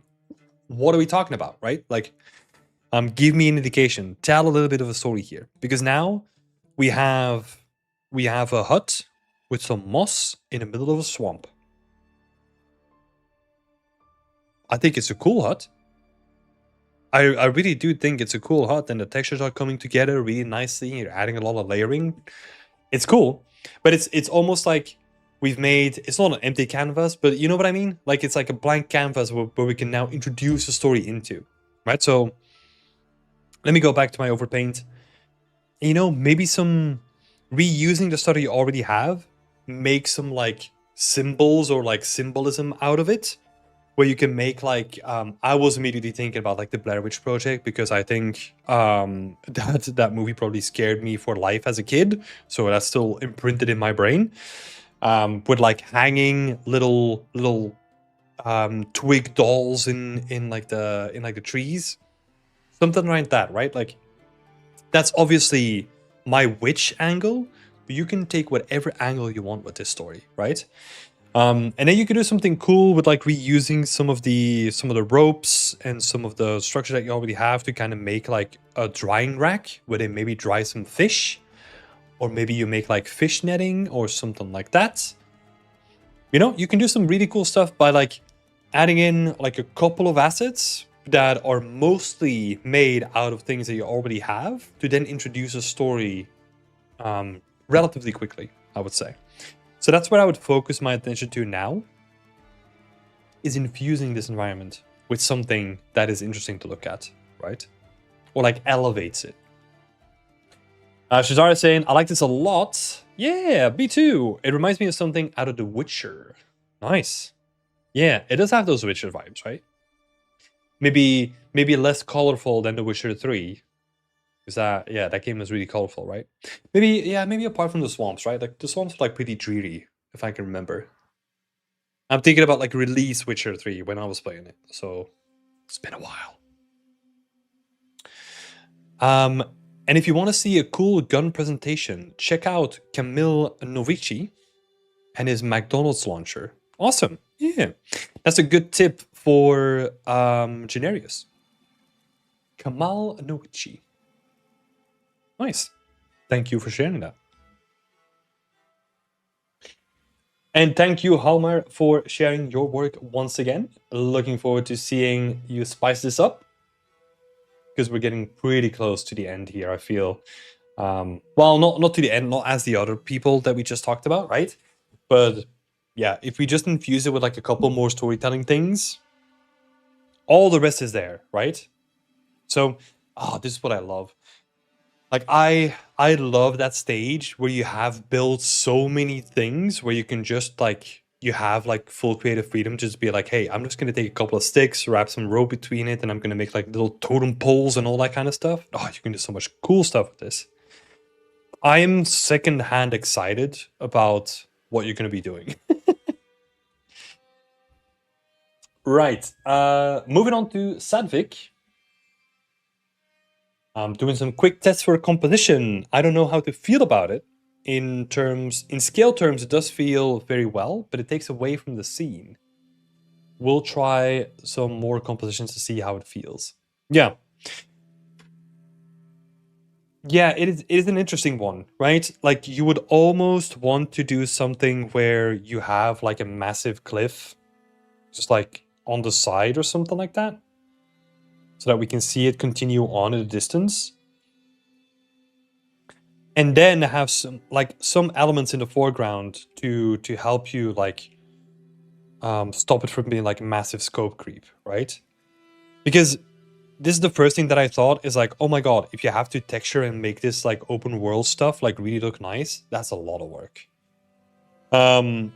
What I would say, if you're doing something like this, almost think about it as like, let's say there's like, I don't know, fencing going on here, right? So there's like a bunch of fencing going on. Maybe there's like some, I don't know, like a little bit more tool shed. Maybe there's like, I don't know, some stuff going on here. And then we have like a little hill going on here that has like a, I don't know, like a unique tree, like an oak tree, like going on or something like that. You know, maybe it's dead, like a dead oak tree or something like that. That could be sick. But the reason why I'm doing this is because I want to kind of like add in or like make the expanse behind the environment so big, right? I'm trying to do scope management already as I'm trying to make this more interesting. Because I can tell you one thing, right? Like, let's say we're like a little dude walking around here. This is our environment that we're walking in like an open world game. That's gonna be boring as fuck. I can tell you that. So what we tend to do in games, and yeah, I think I wrote it down here. We gamify the space, right? Which means that we tend to over exaggerate shapes and elements and it's to make it more interesting than what real life often has, right? Like we can take inspiration from, let's say, this area, but then how do we make it more interesting than it currently is, right? So that's what I'm really trying to do, while also, of course, integrating it within the whole environment as well, right? So think about like how you can gamify the space. That's just Death Stranding. Yeah, I would love to give Death Stranding a little bit more grace, that it's probably like a bit more interesting than this, right? To be honest, I never played it, so I got no clue what I'm talking about. But it's hard to imagine that like any game that has, let's say, this open plain with just like little pools of water in between is like very engaging to play in. That's very hard for me to believe. So that's why, yeah, make it more interesting. Conceptual Vision is saying I like the lower left one. Yeah, the one that I have here with the lower left one is that it's just like a massive wall, which makes it feel like an arena. We're almost like in the middle of a stadium. Like with open world design, especially on non-traversable areas, which is like out of the player's reach, right? We take a lot of time to actually add like a lot of parallax in it, which is just like depth and layering, right? So that you not only have like the one wall, you have like, you know, the first wall and then the second wall and then the third wall, so that it kind of feels like, oh, this goes endlessly, but I know that I can't really go there. But it's about selling the idea behind it, right? Where this almost feels like we're in a bowl. That's why it's going against my, I don't know, game design intuitions, I would say. But that doesn't mean that you can't introduce something in this, right? Like, let's say this mountain range kind of like goes down here, and then we have like a mountain range in the back that's kind of doing this, and then maybe there's like another mountain range. What do I want to be? Let's see.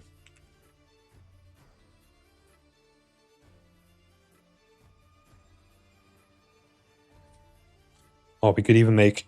Oh, what was the cliff from like Uncharted again? It almost looked like a giant mouth or something like that, right?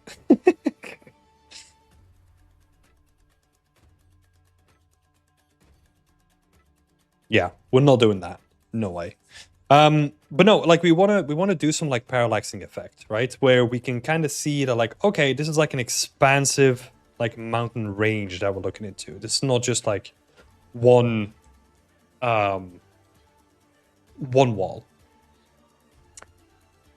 Make an army of trolls running down the hills. It would be funny. Or you can do like the thing where you just literally take this house and you place it on like the top of the hill, you know, to indicate that there's like someone living there too. Sometimes that works. You can literally just take the house, like maybe scale it so that it doesn't look exactly the same. So you like stretch the proportions. No one's gonna see it from like the distance anyway. And then it's just like, cool. And you could have like a little pathway that kind of connects it to. We're really going over scope here now, but yeah, there's some cool elements that you can do, right?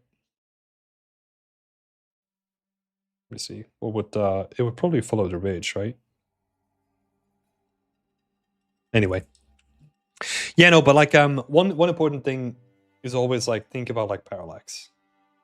That's going to be very common if you get into the industry, to add depth, to add layering. That's always going to be important. So even in this case, breaking this up, moving this entire mountain range back a little bit, and maybe shrinking it down and then having like a reveal of like a third one here.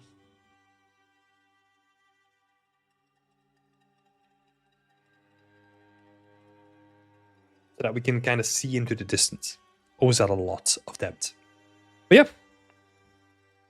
So think about that when you're doing your composition. And especially with your foreground, right?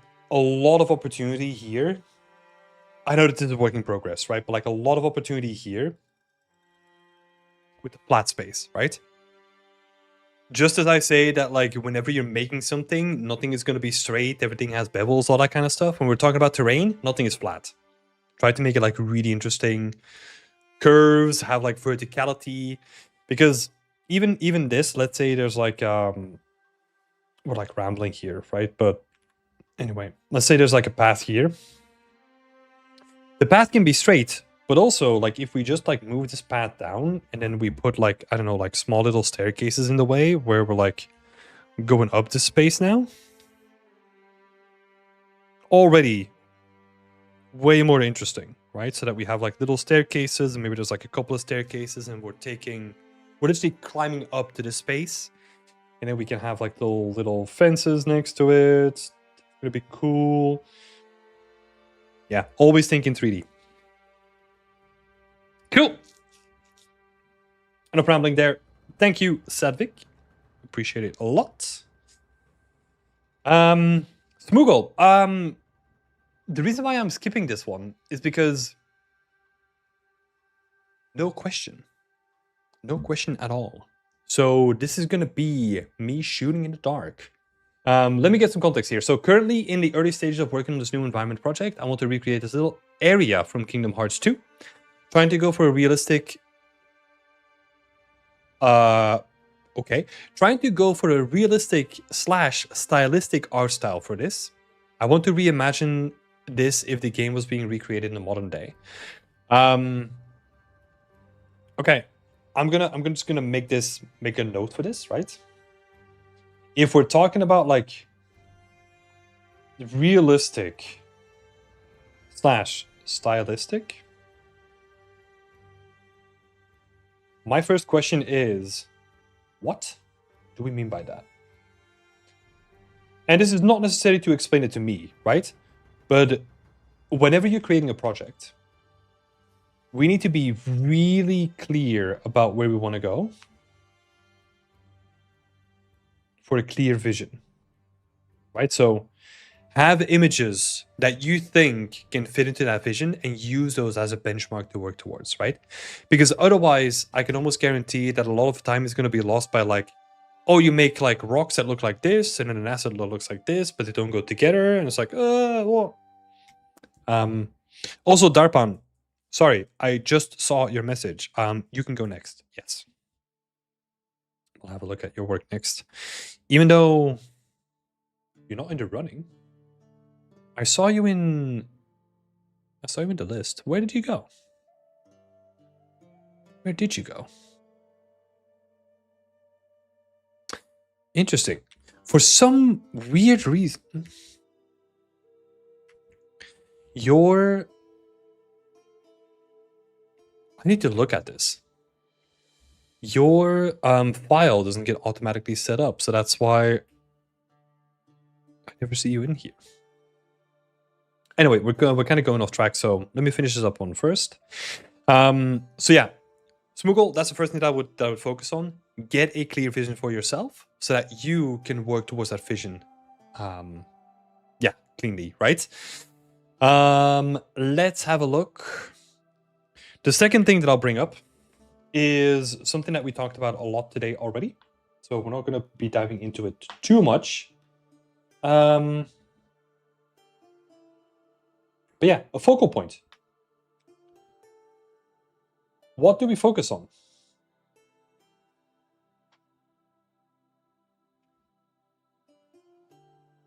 What do we focus on? Question mark. Like, what is the most important thing in the scene?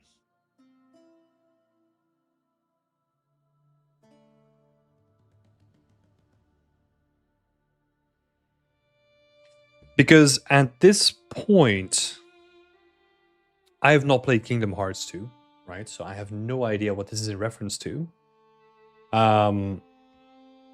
This just all looks like little hallways and corridors, which is if you're making an environment, this is not the most important thing to focus on, right?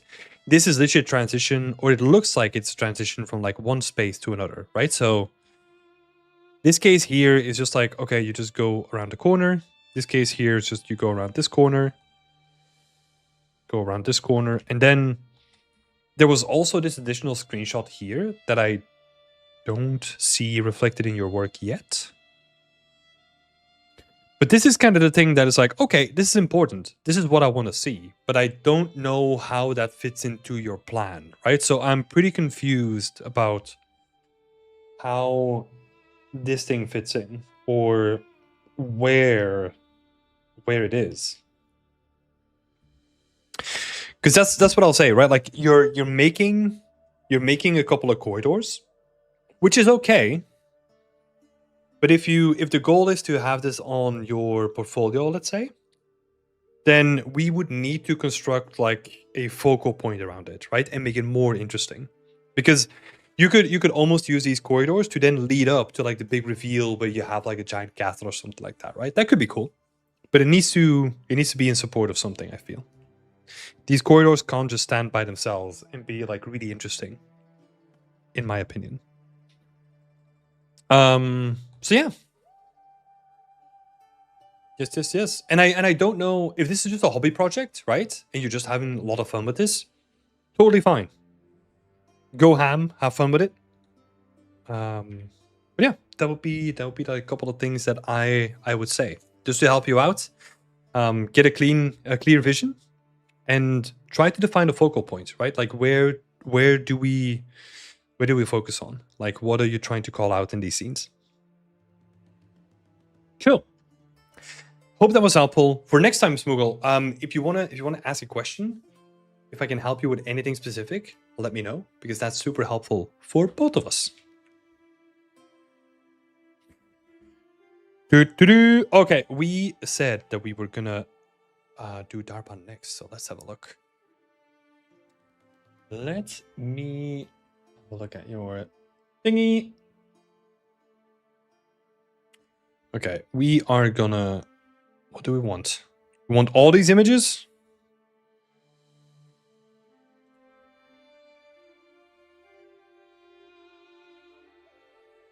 I don't know which images are going to be more relevant, so we're just dragging them all in, and then we'll see. Same image. We don't need that.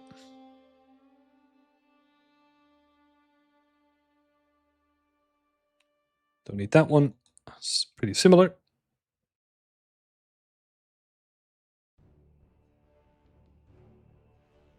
Okay, Darpan, what can I help with? So I spent the last 2 weeks exploring some ideas, and this is what I came up with. Based on your feedback, I added obstruction on the way down to the subway. Right now, I'm using water barricades and concrete barricades from Fab for a blockout. That's totally fine. I also added 2 doors at the back, one for sleeping and one for storage. The lower path will be closed off, and all the survivors will stay in the top area only. Okay. So let's see. Where do we see that? So this is a storage area where someone is clearly like inside of it, taking control of it. That is cool. I like that. That is also cool. The only question that I have, but this is more for later on, like if you have barricades, what would they look like, right? Are they always going to be... If they're always going to be like these metal barricades, then we are adding a lot of noise to the scene. So I would say keep that in mind, where it's nice to have a combination of like solid objects with that you can just like use as a massive block, and some of these areas too, right? Slight side tangents, but yeah. My question for this week is about the ticket area that leads down to the tunnel. I want to barricade it, but I'm not sure what the best way is. I'm planning to add a gate near the notice board as an emergency exit. That will only... that will be the only open point. How should I block the rest of the space so that no one can go down there? Where is this? So... Let's see. What is relevant here?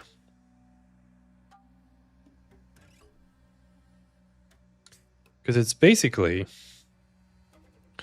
For that question, we're talking about this stuff, right? Yeah, there's no other area. Okay, yes. Thank you. Thank you for confirming. So, I want to barricade it, but I'm not sure what the best way is. I'm planning to add a gate near the notice board as an emergency exit. A gate near the notice board. Oh, I guess that's what we're... That's this, right? So that's the emergency exit. Cool. Okay, how do we barricade this up? That's the main question, right? So I think these guys are pretty easy. You can probably find some pretty good ref of like them chained down and locked down completely, right? But something with chains and potentially like just using like wooden boards or something like that, right? That can definitely help here. Here it gets interesting, right? Because we want to maintain the visual of what this is while also boarding it up. So I'm thinking, okay, what if we have like some water barrels?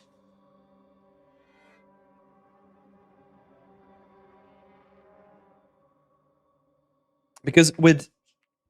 Well, they recently moved in, right? So there's not going to be too much opportunity for the thing that I'm going to say next. But like what is sometimes interesting with post-apocalyptic stuff is they're trying to maximize the amount of space that they have. So they're trying to turn everything into something functional, right?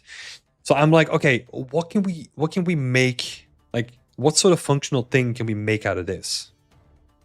Because you could almost... You could almost do...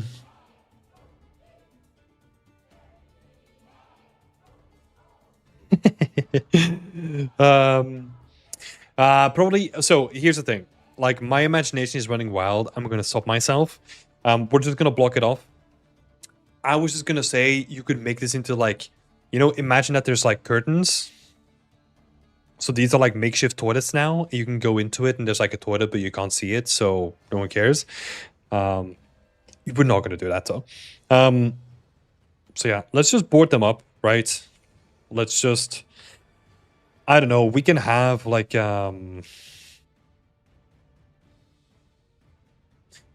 a big piece of tarp.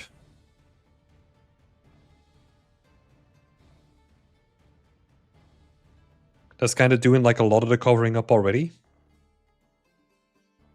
Could maybe be, well, we're probably going to do a tarp like this to make it easy. And then you just like shove it full of stuff basically, right? Like you can stack multiple barrels.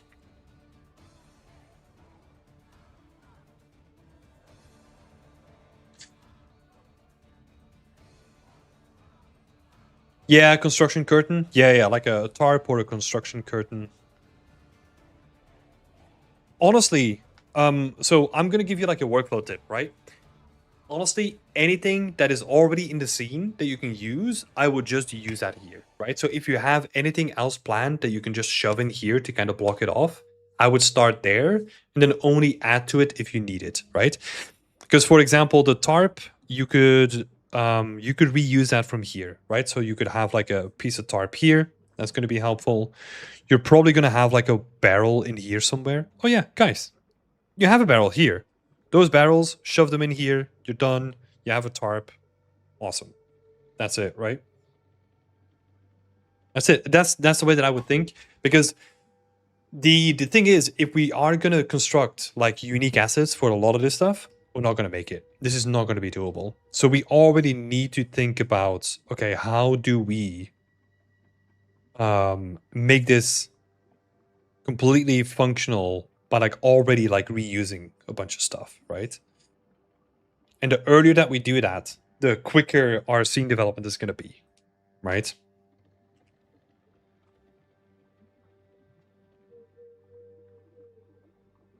So yeah, hoping that was helpful.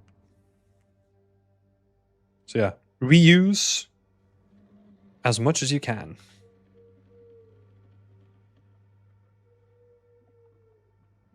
Any general feedback for set dressing? Again, same thing is going to apply here, right?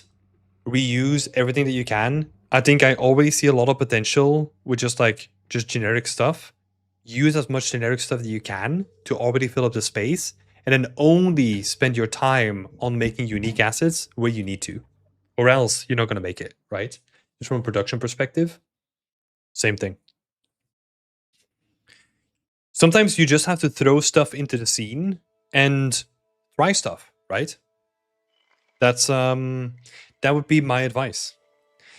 And currently, you can do this with a blockout, right? You don't even need like Megascan assets. Just get like generic stuff in the cooker and just you have these water barrels, like use them more. Maybe you can have like a cut water barrel that is used for trash can or whatever, right? Like be creative with it. And start filling up the space. Because yeah, we need to start doing this stuff. We need to start building up the space.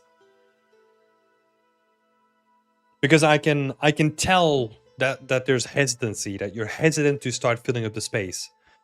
But yeah, you just need to do it. Just throw stuff in there. Again, it's a principle of just, it's always better to overdo it in the beginning and cut stuff down rather than to be like very precise and meticulous in the beginning.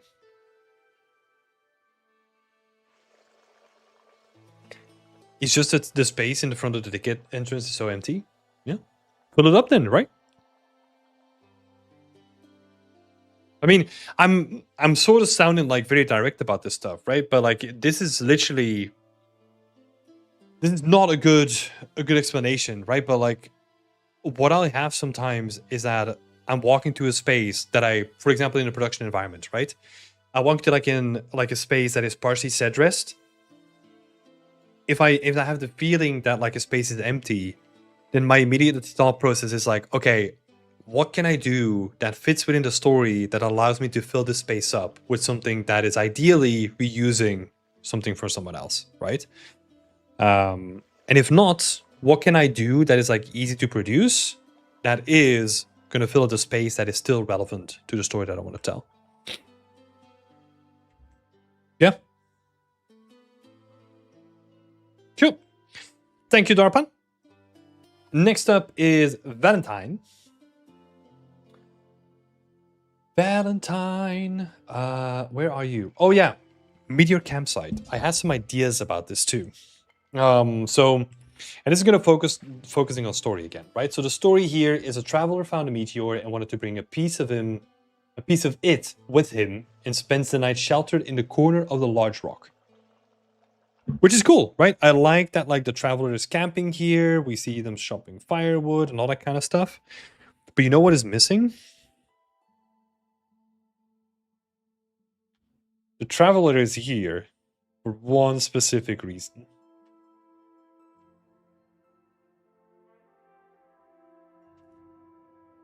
Right? That reason is piece of the meteor.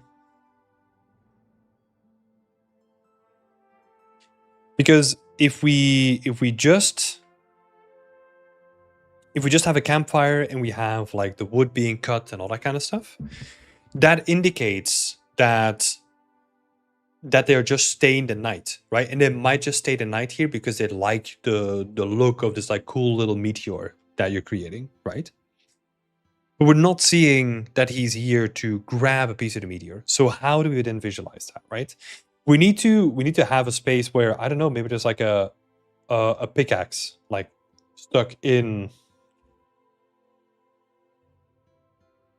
the rock or something like that, or at least like a pickaxe like next to it, and we see like maybe there's like a plate that has like a couple of those shimmering shards that we see, right? And yeah, we need to visualize that they are there to grab a piece of the meteor, right? That's the important part of the story that you mentioned to me, and we need to be able to visualize that. So think about how do we visualize this, right?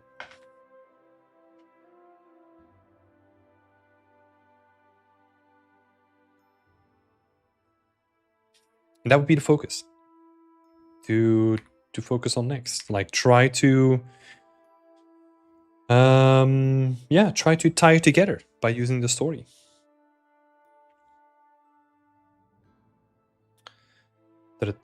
I'm doubting a bit if I have enough stories elements into it, or perhaps so I can make it interesting, right? Yeah, that's the thing, right? Like yeah, I started thinking about all the kinds of tools you could use to go for it, but it got a little bit too big. But then we are still making an axe though, right? So we're still going to be making a tool. So here's the thing. If you're going to be producing an axe, I would rather you make a pickaxe instead, which is like same complexity and same sort of materials, right?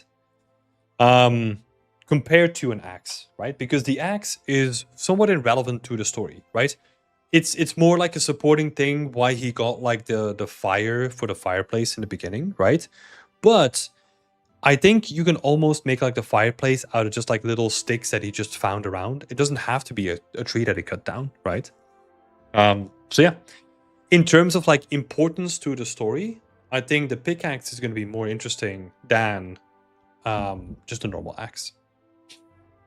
And that's again why I focus so much on story, right? Because the story is always my guide to what is going to be the focal point and the most important thing to the scene, right? It's almost like with the story, you're kind of building like some guidelines for yourself. That's going to be really helpful. So, yeah. Thank you, though. Yeah, because I mean, you're right. Like you could make like I don't know, 1,000 tools, right? With the scenario, it's just to give a tip, what I always focus on is the tool that the vast majority of people would probably also think about when they're thinking about like the visual clue that we're trying to visualize, right? That was complex, but it's basically if you think about like cutting out like a piece of rock, you can do that with a chisel. You can do that with like a small hammer or something like that. But I don't think those things they necessarily are like the biggest, most impactful visual thing that you can pick, right? So that's where I just immediately gravitated towards like a pickaxe, for example. Um, and there's also here's another thing with the pickaxe, right? A pickaxe reinforces the idea that this is not a professional person coming here to like research this thing, right? It's a traveler. It's just a random guy that was like, "Oh, I like this rock. I like how it shines. I'm just gonna grab it," you know? Whereas if it was a scientist, you would then probably not use a pickaxe, but you would probably use like the smaller tools, right? Like a small chisel with like a hammer, and then maybe like a small like research station or something like that, right? Very very different workflow with different visual cues for your story. Cool. But thank you, Valentine. Good luck. I think if I read this correctly, I'm reading this as like a large shimmering, like I don't know, really really cool crystalline like meteor. So yeah, it's gonna be cool to see that come together.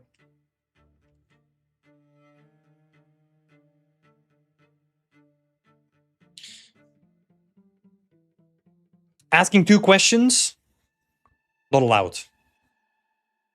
If you want to keep the axe in the corner, I would not push it in the corner all the way. Use the rule of thirds. Use that as a guide. So I would probably have your little grotto to the left, and then put the axe to the right or something like that. Use the rule of thirds. I think that's a good guideline for anyone. I use it too. Like if I'm thinking about like, okay, where do I place some stuff? That is like somewhat important. I would probably use the rule of thirds as well. Goose. Let's have a look. Using some references from big, medium, small. I like it. That pack always looks so cool, honestly. My goal for this project is to grow the quality bar to set a standard for the studios that I work for. Cool. My question, only one this time, is about scale. I'm struggling with gauging the proportions and getting a one-to-one scale from the concept. How would you tackle it? A one-to-one scale from the concept. Okay, here's the first thing that I'll say. So if we're thinking about scale from a concept,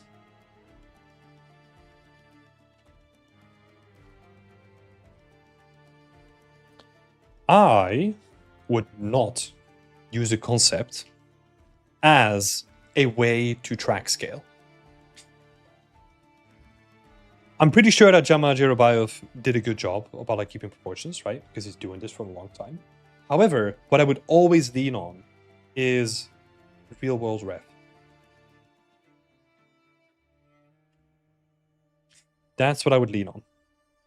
Super important. Always go to the source, because you don't know what Jama's interpretation was for the scale, right? Because maybe he was very purposely scaling up or scaling down like certain elements, and now you're basing it on his interpretation rather than the real world thing, right? This is just in general. Always use real world ref wherever you can. And then the question is basically, how would I tackle it, right? Well, first of all, real world ref, right? That's where I would start. And then I would look for common measurements. So the easiest one is human size, right? Most mannequins and most scale references are going to be like 1.8 meters. And then a lot of it comes down to like, okay, a door is going to be, what is a door, like 2.20?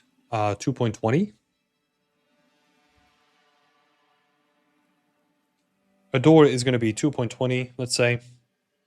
Of course, this is like international standardized doors, which doesn't mean that your doors depicted in this, which is more the historical settings, are going to have the same proportions, right? So keep that in mind. But let's say a standardized door is like 220 or something like that, rough estimate.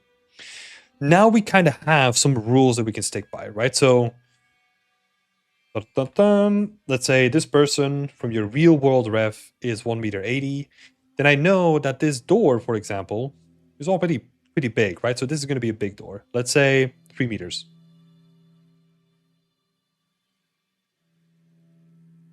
3 meters. First floor here of this building, probably going to be 4 meters. 4 meters tall compared to the ground, right? Now that gives me a measurement for my first floor of the building, right? So first floor of this building specifically is going to be 4 meters tall. That gives me an idea of where all the other elements in the scene are going to be aligned to, because now I have a point of comparison, right? If I know that this is going to be 4 meters and this is going to be here, then I can kind of see like, okay, according to perspective, it is going to be slightly higher than 3 meters, right? So let's say this is like, I don't know, 3.25 meters. And that's the thing, once you have established like a common rule set, you can then just start comparing all the individual things against each other, right? That's why you do this, right? Because if I then see like, okay, this is two persons tall, you don't even have to go to real measurements, but then you can be like, okay, if this is 2 persons tall, and then we've already established that, let's say that's 2 persons tall.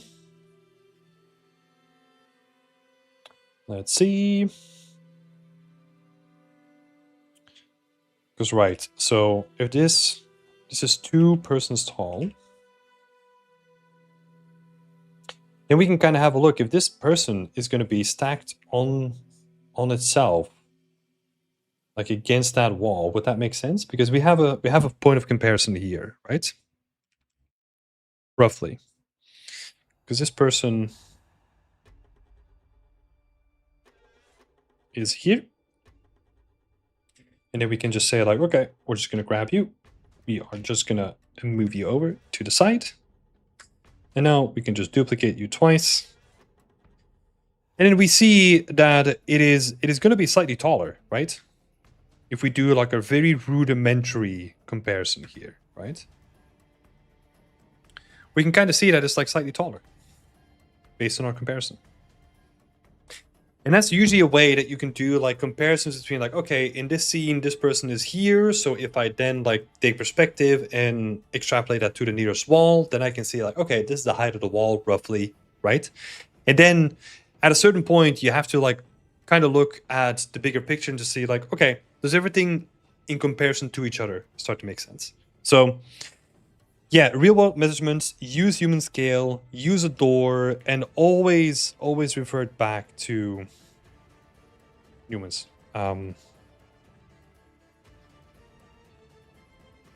Because here's the thing, like I personally don't care about the exact measurements of a door or something like that necessarily. So that's why I didn't go down that track. But I focus on the bigger picture where I can look at the proportions of a person, and if I stack them on each other twice, then I kind of know that this is where this window frame is going to begin, right? So yeah, that's always the way that I tend to compare things.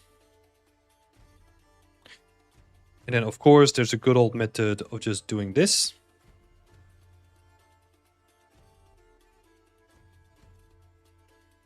Of course, the camera doesn't align 100%, right? But I can already see that the proportions of, let's say, this door is already way more bulky, like wide, than the door that we see in the reference image, right? Because that feels taller to me. So that's also like a good point of comparison. Yeah, I hope that was clear. There's just a lot of tools that you can use, but lean on human comparison first.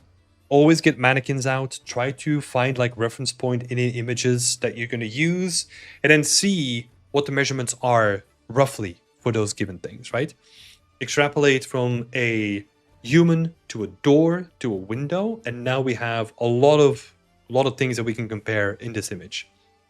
And then at the end, you just want to do like some visual comparisons, right? Like if let's say this guy here to me already feels like it's way too tall for what would probably be, you know, if we have like, again, like a guy standing here, then this feels not as tall as the stuff we're doing here, right? Yeah, a lot of it is just like perspective, right? It comes down to extrapolating at a distance, like a height or the width or something. But that's why you have a block out, right? You do a lot of iterations and you just try to get like the measurements and proportions of things right first, before you then move on to the next stages. I'll explain why we tend to focus so much on getting proportions and measurements right in the beginning, because this is something that happens commonly in a production environment. Let's say I make a block out that has specific measurements. Then that gets into outsource. They change the measurements. I have now placed my block out like 100 times in my environment. And if then that comes back from outsource with like new proportions, all the placements in the world are now fucked up. And I need to go through each individual one to make sure that it fits within the given context, right? So that's why in the beginning, I would rather have you make a simple box that is accurate to the proportions that we're going to go for, rather than a detailed block out that is then going to be changed later. Because, yeah. Okay, I hope that was helpful. A couple of tricks here. But yeah, always be comparing. Always be comparing. Let's see, a couple of quick ones. So, Kurt, let's have a look here. Where were you in the list? For this week, I just want some technical feedback on how I chose to create the treehouse in my end. It's still not fully finished, just playing around with the assembly and textures now. I was going to make a trim sheet, but decided to make a kit, which I built the treehouse from. Although the roof is a tiling sheet, what are your thoughts on the approach? And would you rather have created a trim sheet? If the kit set is something that you do, how small or large would you target? And if anything stands out to you, please enlighten me on that as well. Okay, let's focus on the kit, right? If the kit approach is the right way to approach it.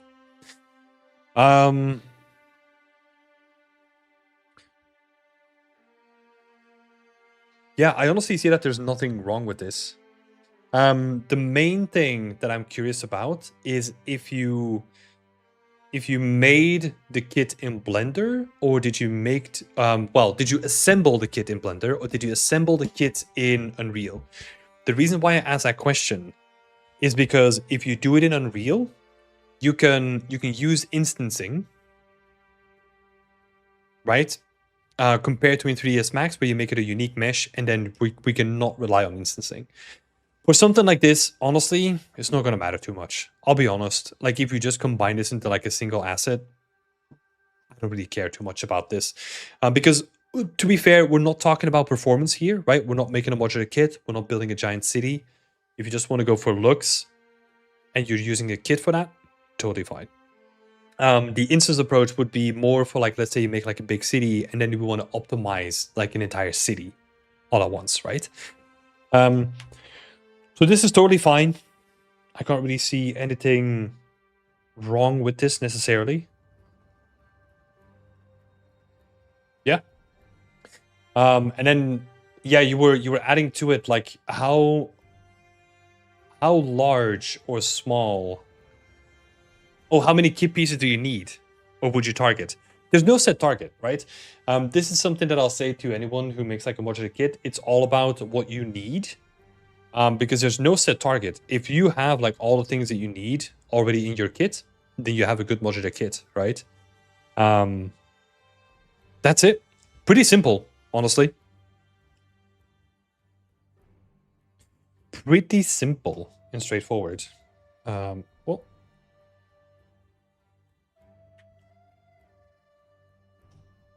so yeah.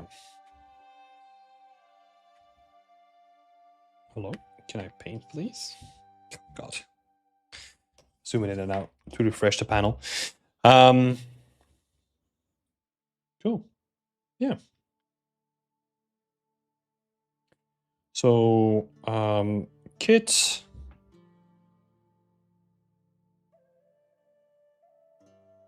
Yeah, that's a big difference, right? Like the thing that we talked about is just like, okay, if you do it in 3ds Max, then we are basically converting everything into one bigger draw call rather than being able to instance everything.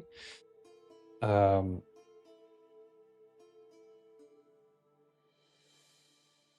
less performant on large scale, right? For like large scale environments. Yeah. Cool. Thanks, Kurt. Thank you for the question.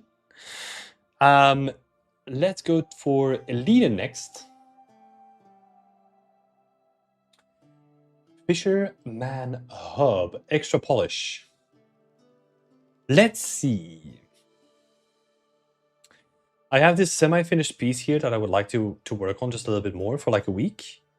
Oh, cool. So this is basically what we've been talking about, like for the large majority of like the session already, right? Like how do we polish something? I think something with more interesting lighting, colors, and polishing, this could look a lot better. Maybe some extra storytelling details could be nice. I'm not completely sure how to give this the extra piece or the extra pop it needs. I also feel like the tail is like slightly off. Yeah, it feels like the tail, it's almost like you kind of wanted to have like a more expressive silhouette, right? It's almost like we went for like the tamest possible it's almost like you want to do something like this, right? Where it's like a very expressive kind of tail that's kind of sticking out of it. Depending on how much work that is, yeah, I don't know. It depends on you, right? Like it could make a big difference, but if you say like, oh god, I need to do so much stuff, then again, maybe it's not worth it. It kind of depends at this stage.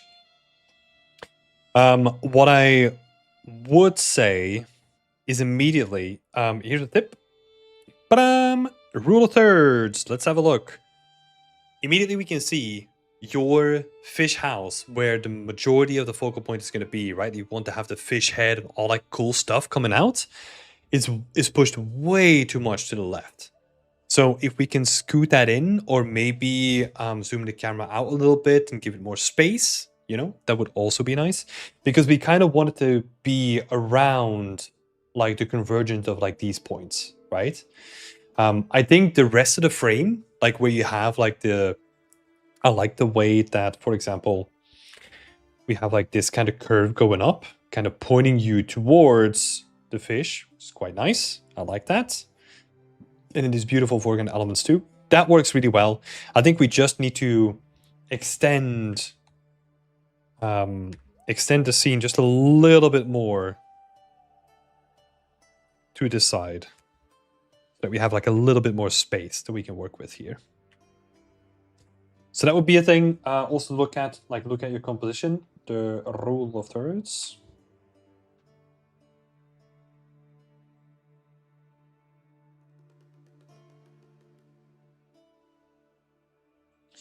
And then, as I suggested for like a couple of other people as well, I would actually have a play around in Photoshop to see what you can make out of it, right? Like, is there something that we need to emphasize, or that we can increase the contrast to, or something?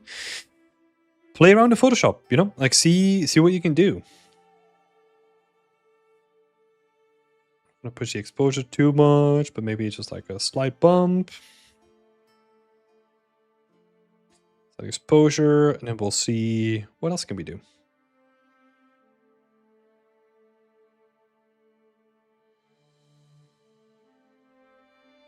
I'm normally a big fan of contrast, but maybe this is one of those cases where it could be interesting to have like a bit less of it. Because we are getting, yeah, especially here, it's pretty dark, right? It's almost like too dark to be in like such a bright, vibrant environment. So I'm almost wondering that like, oh wait, let me see. So instead of doing this, what can we do? I don't need to spend too much time on this. I don't want to spend too much time on this. See, is it a burn tool again? What are we doing here, Tim? Oh, if we can do this, I need to rasterize the layer just to work. Nope. It's the burn tool. Rasterize. There we go. We're gonna lift up some of the blacks here. Especially some of these darker areas. There's probably not even enough information to like really bring it out at this point. Yeah, it's just black, right? So that would be an area to look into. So like alleviate and kind of give the impression that there's like a lot of like bounce light going around in the scene, right? Because it is like really light. So yeah, not a big fan of that. So that could be something to look into. So it's like watching out for those darker areas. And especially for areas where it is so dark that we can't really see anything that's happening here, right? Like those are especially the dangerous areas that you kind of want to fill out a little bit. This is probably way easier in Unreal, where you can just like increase your skylight just a little bit, the intensity, and that's going to be really helpful. So skylights, or just like a separate fill light, you know.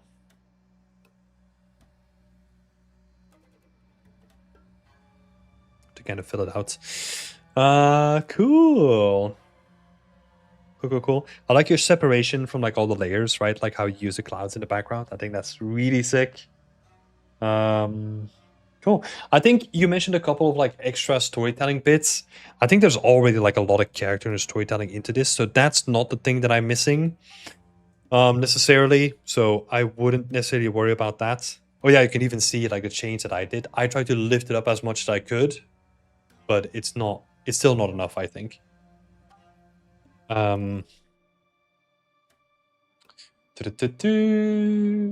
Interesting lighting, coloring, and polish. Yeah, I would, if there's one thing that you could do, just play with lighting, right? Like experiment.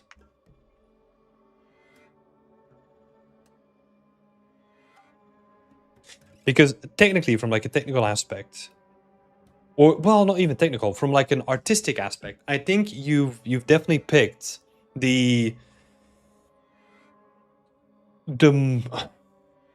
not the most, but like probably one of the more boring lighting scenarios when it comes to like lighting up your scene, right? It's very blue, it's very neutral, there's no interesting contrast happening necessarily. So I would experiment with, you know, like early morning, evening lighting. I don't know. You can get so much more out of the scene by just experimenting with lighting, I feel. Again, not that this lighting is already bad, right? I feel like you've done an amazing job of balancing it and making it look as good as it does. But I feel that if we want to push to the next level, I think we need to be more courageous with the lighting, right? Because there's so many. You have like a fire here. There's probably going to be like a lot of interesting light stuff happening on the boat itself. Might be extra work, but it might actually be the thing that really pushes this scene to like the next level, right? So that could be something to experiment with. A little bit of courage. Because yeah, be bold and try some new stuff, right? Because yeah, the rest of the scene is amazing. You know, could use some logic kits. Textures look really good. I like your attention to detail. We've got some really cool storytelling going on. So a lot of stuff is going right, and most of the stuff that I pointed out was honestly like detail work, right? But yeah, I think if you wanna look for the biggest impact, it's probably gonna be with lighting, honestly. So yeah, but yeah, really cool stuff, Eleni. Really cool stuff. So yeah, thank you for sharing it with us. I appreciate it. And also, welcome to the community. Lovely to have you. Before I forget, last but not least, we have Teapots. One question that has kind of a sub question. Cheater. We'll see. We'll see what we can do here. Almost done. Final stages. And do you think the scene is worth finishing and could be a portfolio piece, or should I just move on? Well, so here's the thing. Like, I don't like answering that question because there's a lot of context needed for me to answer that question. The general gist that I always give in reply to this question is if this is the best environment that you currently have in with your current skill set, put it on your portfolio. Do it. Just put it on there, right? And if you make something more awesome in the future, you can just remove it again. That's fine. But you have to understand that like making art is going to be a journey of development over a long time. So get used to the idea of like making something, being somewhat insecure, putting it on your portfolio anyway, and then once you make something that like is vastly different and better in quality, then we can just like remove old stuff, right? That would be my general advice. But unfortunately, I can't make it really personal, right? Because that would require me to look at your portfolio, know what your goals are, and like all that kind of stuff. Because that's a heavy question. And then you basically give me like an if or scenario, right? But yeah, so I give you an explanation there. And then you talk about like your lighting. I will say I'm gonna give you like a couple of things that we already said, right? And honestly, I think I'm going all over the place a little bit here, but I think you can still look at my feedback from last week and get a lot of valuable feedback out of this. Focus on the fireplace. Make it a very, very limited light scene, so that, because here's the thing, right? Like what we want to do, and I'll give you a visible example, right? Again, we're shrinking it down. Let's have a look. So we're gonna take this instead without the notes on top of it. We're gonna do a comparison here. So I'm gonna change this one to black and white. And again, I'm gonna show you what we need to do here, right? Because the goal is that we have 2 points in the story, right? 2 points that we kind of want to call out. We want to have like the killer coming into the space and the family trying to hide from the killer, right? So think about those 2 story beats. Again, using story as an anchor. So where do we focus your attention now? Currently, the attention is focused here, right? On the fireplace. I would say fireplace first, and maybe the second. And then kind of like pretty hidden, we kind of see this, right? So think about like how we need to structure this better, right? So I'm gonna rasterize this and we're gonna do some overpainting here. So what are we doing? Is it the right one? It is the right one. So we are gonna push this one forward. I'm gonna do this like really quickly, right? Because we already did spend like some time talking about it last week. Midtones. Okay, let me be more crude with this.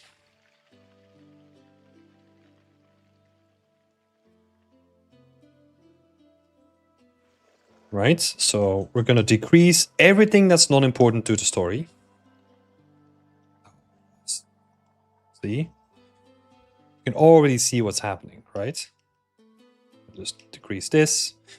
Maybe we'll balance things out again. So let's have a look. We kind of put an emphasis here slightly, so we can kind of have like the light from like the corridor coming in a bit more. And then we can start to really focus on something like this, right? And maybe there's like embers still smoldering like in the fireplace. You can kind of see what I did with this exercise is I took your story I took the main components of that story and then focused my lighting around those two elements, right? So that's what I meant last week when I mentioned to like dim down all the lights, focus on like very minimal lighting. And then yeah, if we're gonna get like pretty specific, then we can do something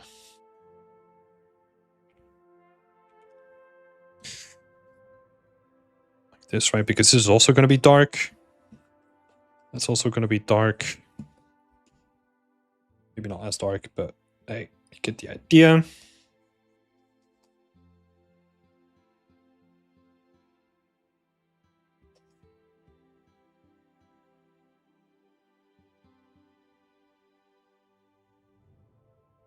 And that means that now also the entire scene kind of becomes like this like vignette that's automatically gonna force you to like look more into the scene itself, right?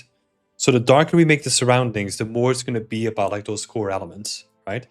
And now, as a side effect, because we made it way darker, we've also made it spookier, right? So the silhouette in the hallway is going to stand out more because now we're kind of focusing against it, and then we can kind of follow visual clues to see like, oh, there's like light coming out of that little section down at the bottom, right?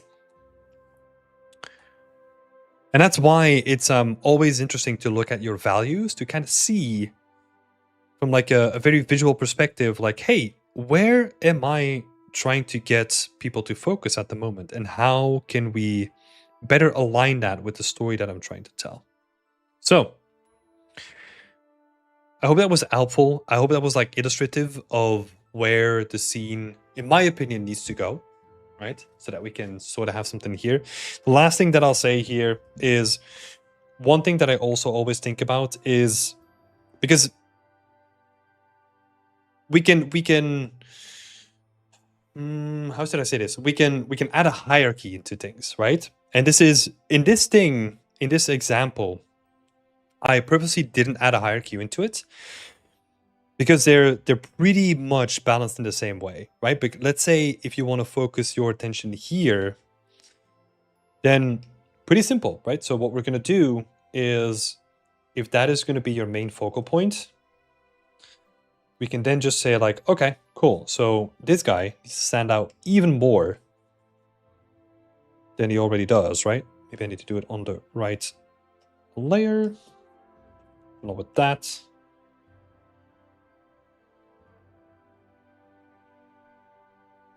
Right, so that becomes the main focal point because we increase the intensity, and then we might have to rebalance like another aspect of the scene to then, I don't know, tone this down again, right? So maybe the fireplace isn't going as hard as it was going before. And now what we did with that is we shifted the focus from like the killer first rather than the fireplace first, and then the floorboards, right? But it's a balancing act, right? So yeah, we can kind of shift those things around where needed, depending on what we want to do with the scene. So yeah, hope that was helpful, Teapot, and good luck with the final push. All right. I was super excited to see that we were like super on board, and then I started yapping again. Ugh. My yap sessions, they always go over. But that means that I'm not going to do any more yapping now. I am going to go. I wish you all a nice evening. Thank you for joining me. I hope you had a lot of insights out of the session. And if you ever want to see anything, feel free to comment, feel free to share it in the YouTube chat or whatever. Like, let me know if you want to see specific things. We can sort of work with that, right? And maybe we'll talk about it next week. But yeah, without further ado, I'll see you on Friday for more portfolio reviews. So yeah, see you on Friday. Have a good evening. Bye-bye.